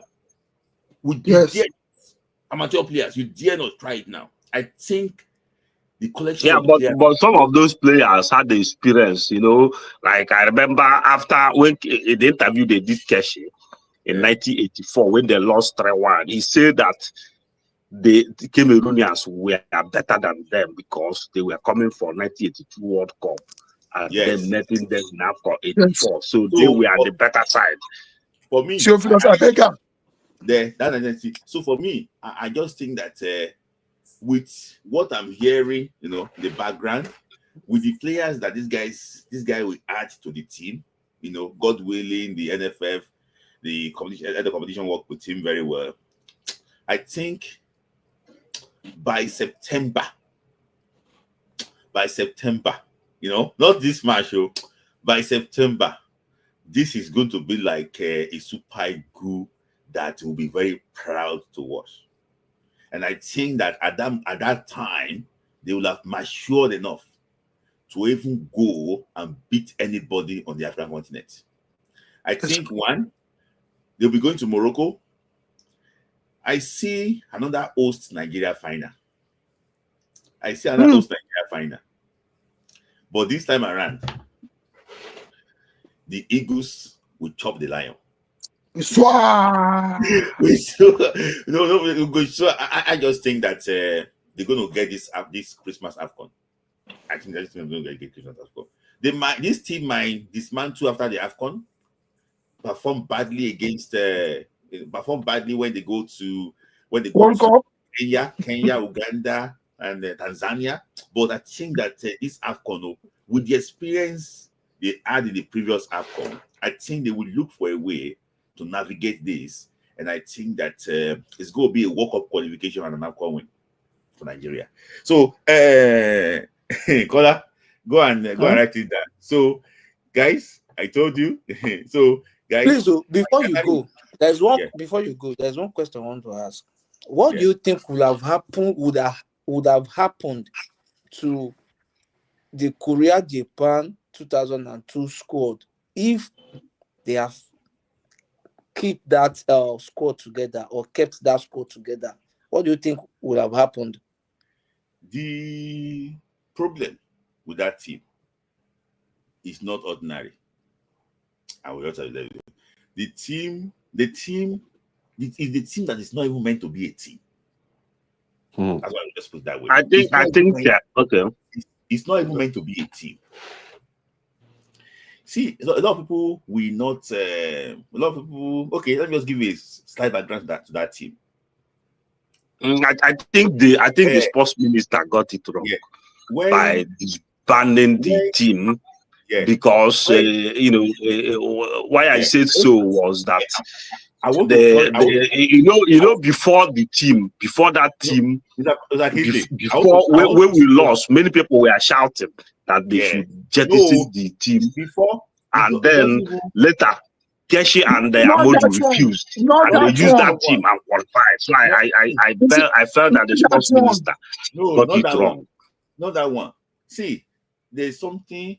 Go and think about it. There's something that happened in Nigerian football. A lot many things happened then.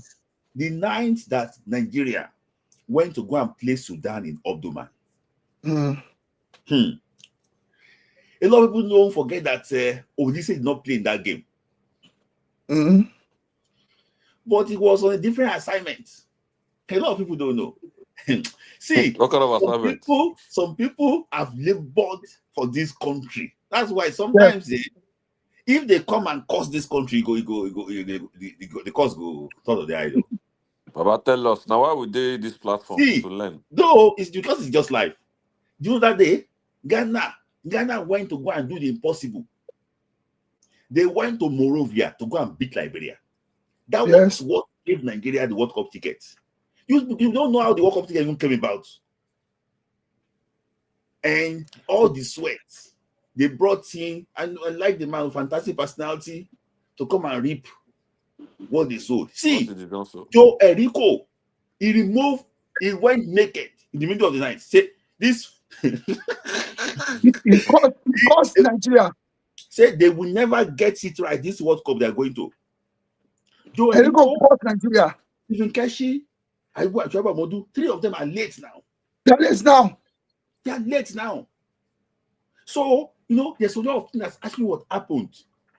You now spoil everything because Osimhen knew that this is going to be their last World Cup. Philip George said it on Brida FM, say, you cannot use my sweat shine. And that's this team. So that team was not meant to be a team. That's what I told you. He said, my sweat. See, do you know that when they went to Sudan, if I said that they were playing on a bare floor, the sand was too hot that they cannot even match the ground like properly. Do you know the type of meeting they had? before that game against Sudan. I showed you the table here. They went to go and do the impossible. That's why I said these boys, can they talk among themselves and say we want to do the impossible? See, what I'm saying is impossible here. There's something I cannot say online here. But if you know how to think about it, go and think about it. That's how we got that World Cup ticket. So because I knew Olise played some vital role in that. that's why I so sorry, please. One point why Olise did not make the World Cup team. No, I want to know. The issue was the semi-final game against Senegal. Against Senegal, yeah. Yes, they came to tell them that they are not playing well. The country is not happy with them. Algeria 1-0, 0-0 against Mali, 1-0 against Liberia, 1-0 against Ghana. So this country is not happy with them. Okay, no wala. They are. It don't say in Nigeria, I don't know, maybe it's our own thing, no. If you are addressing somebody now, even in Africa, it's common. You will talk. What does the talk say? We have Majo. And this talk is too much. We need to go and train. Yes. You know, in Nigeria, the moment you challenge the authority of somebody like this, you are rude. What's the other sponsor? But what you have said is right. But for what you have just said now, Olise is an hypocritical person. Because this was the same thing, the same way Eyama challenged him, which made him froze Eyama out of the captaincy ban. That led Eyama out. If I put mouth on that Eyama matter, so people are in this life, we not go live here today. You go hate Eyama. See, you know, I don't want to mention him now. Do you know that in the World Cup qualifier in Addis Ababa? Do you know that the greatest fight in the history of Nigeria, we have seen it. A player for us coach. He come up blow like this because he be like, see my brother, let us go to that. See, you know, what about the Madagascar match under Samson Siasia in 2001 in Yama? I don't want to talk about him so that people will just don't. I don't want to open can of worms, Well, I just don't think that when you're talking about character, character is what you do. When not what you do online, is what you do when you know that nobody can challenge you.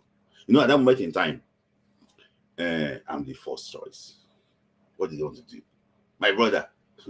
That's why sometimes I normally say that some people should be bold enough to write books about their participation in national team, but they will not. They will not. They don't want to lose friendship. So there's some like 3 incidents that happened during this thing, and you cry online and say, "Hey, I don't want to go into that." There's a lot of things, my brother, that actually what happened. See, Olise is very rude though. Olise have his own. Olise is someone that is very, he fought for it. Say that they pay home base different money to foreign base. As also. So that was a fight ammo. Say it must be the same. Yes. One player came outside, said it. One player came outside, said it. We talked about it. I was a fight ammo. All these things, that my 202 Kanu and Okucha was not meant to be there. They don't arrange the meeting. But at the back now, people then go. So there's a lot of things, that just actually what happened at that moment in time. That's why some of these guys will not really see eye to eye. So that's it's just really, really sad. Before you go, just let us beg these people. This one they don't see club in Yimba.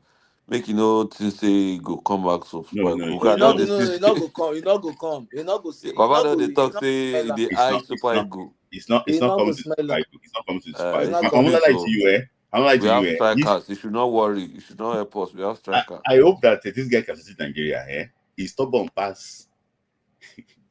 this Regile. He coconut head.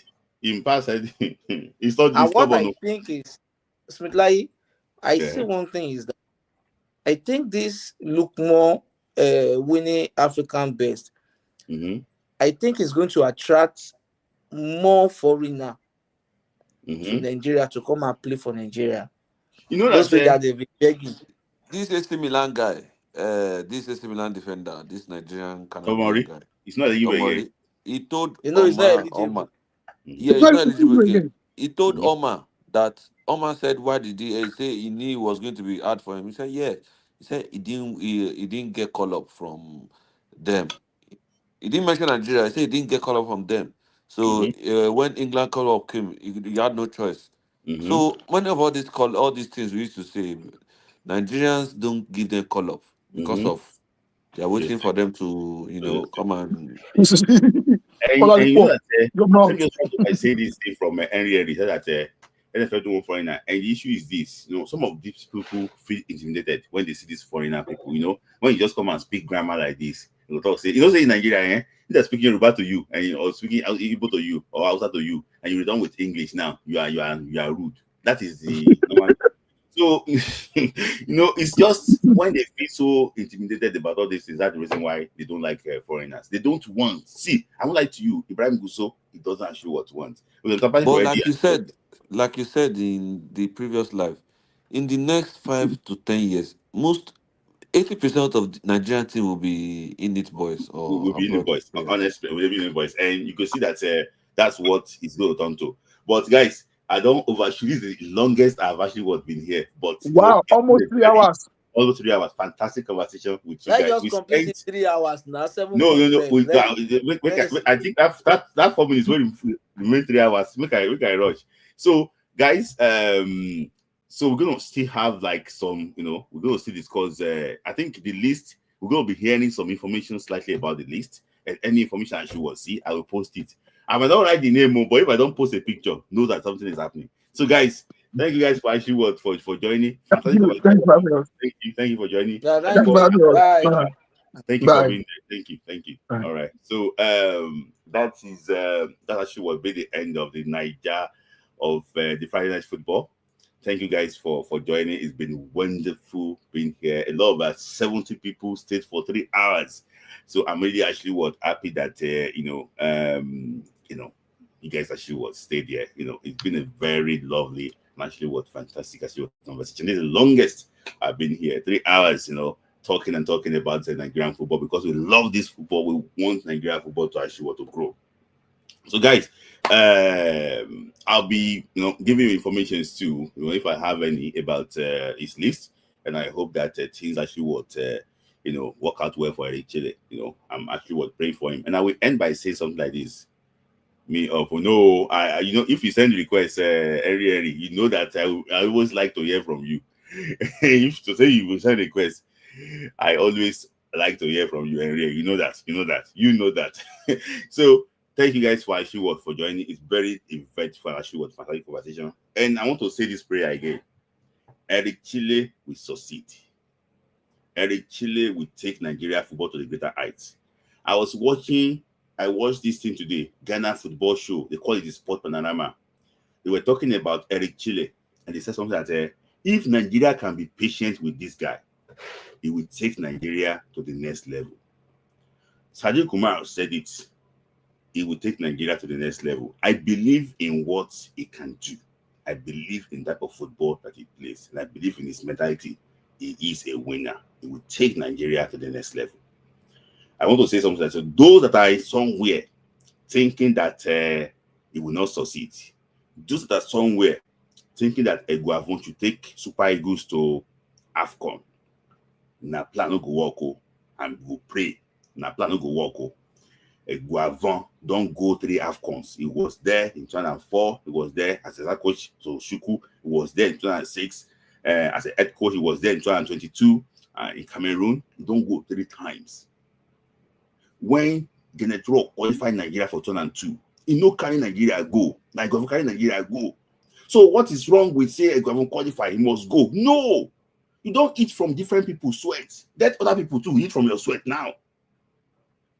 So all of them when they plan say if this happen, we will go launch campaign, say I want you go. Now plan to go walk. Oh. I wish I Eric the best of luck. Long live Nigeria and long live the Super Eagles of Nigeria too. So thank you guys for joining. Don't forget to join me again on Friday for Friday Night Soccer Club. Join me on Tuesday when I discuss Nigeria's podcast with Eagle Strikers host Ayoti. So I'll see you again next Tuesday and also on Friday. Thank you and stay blessed. Happy weekend to you all.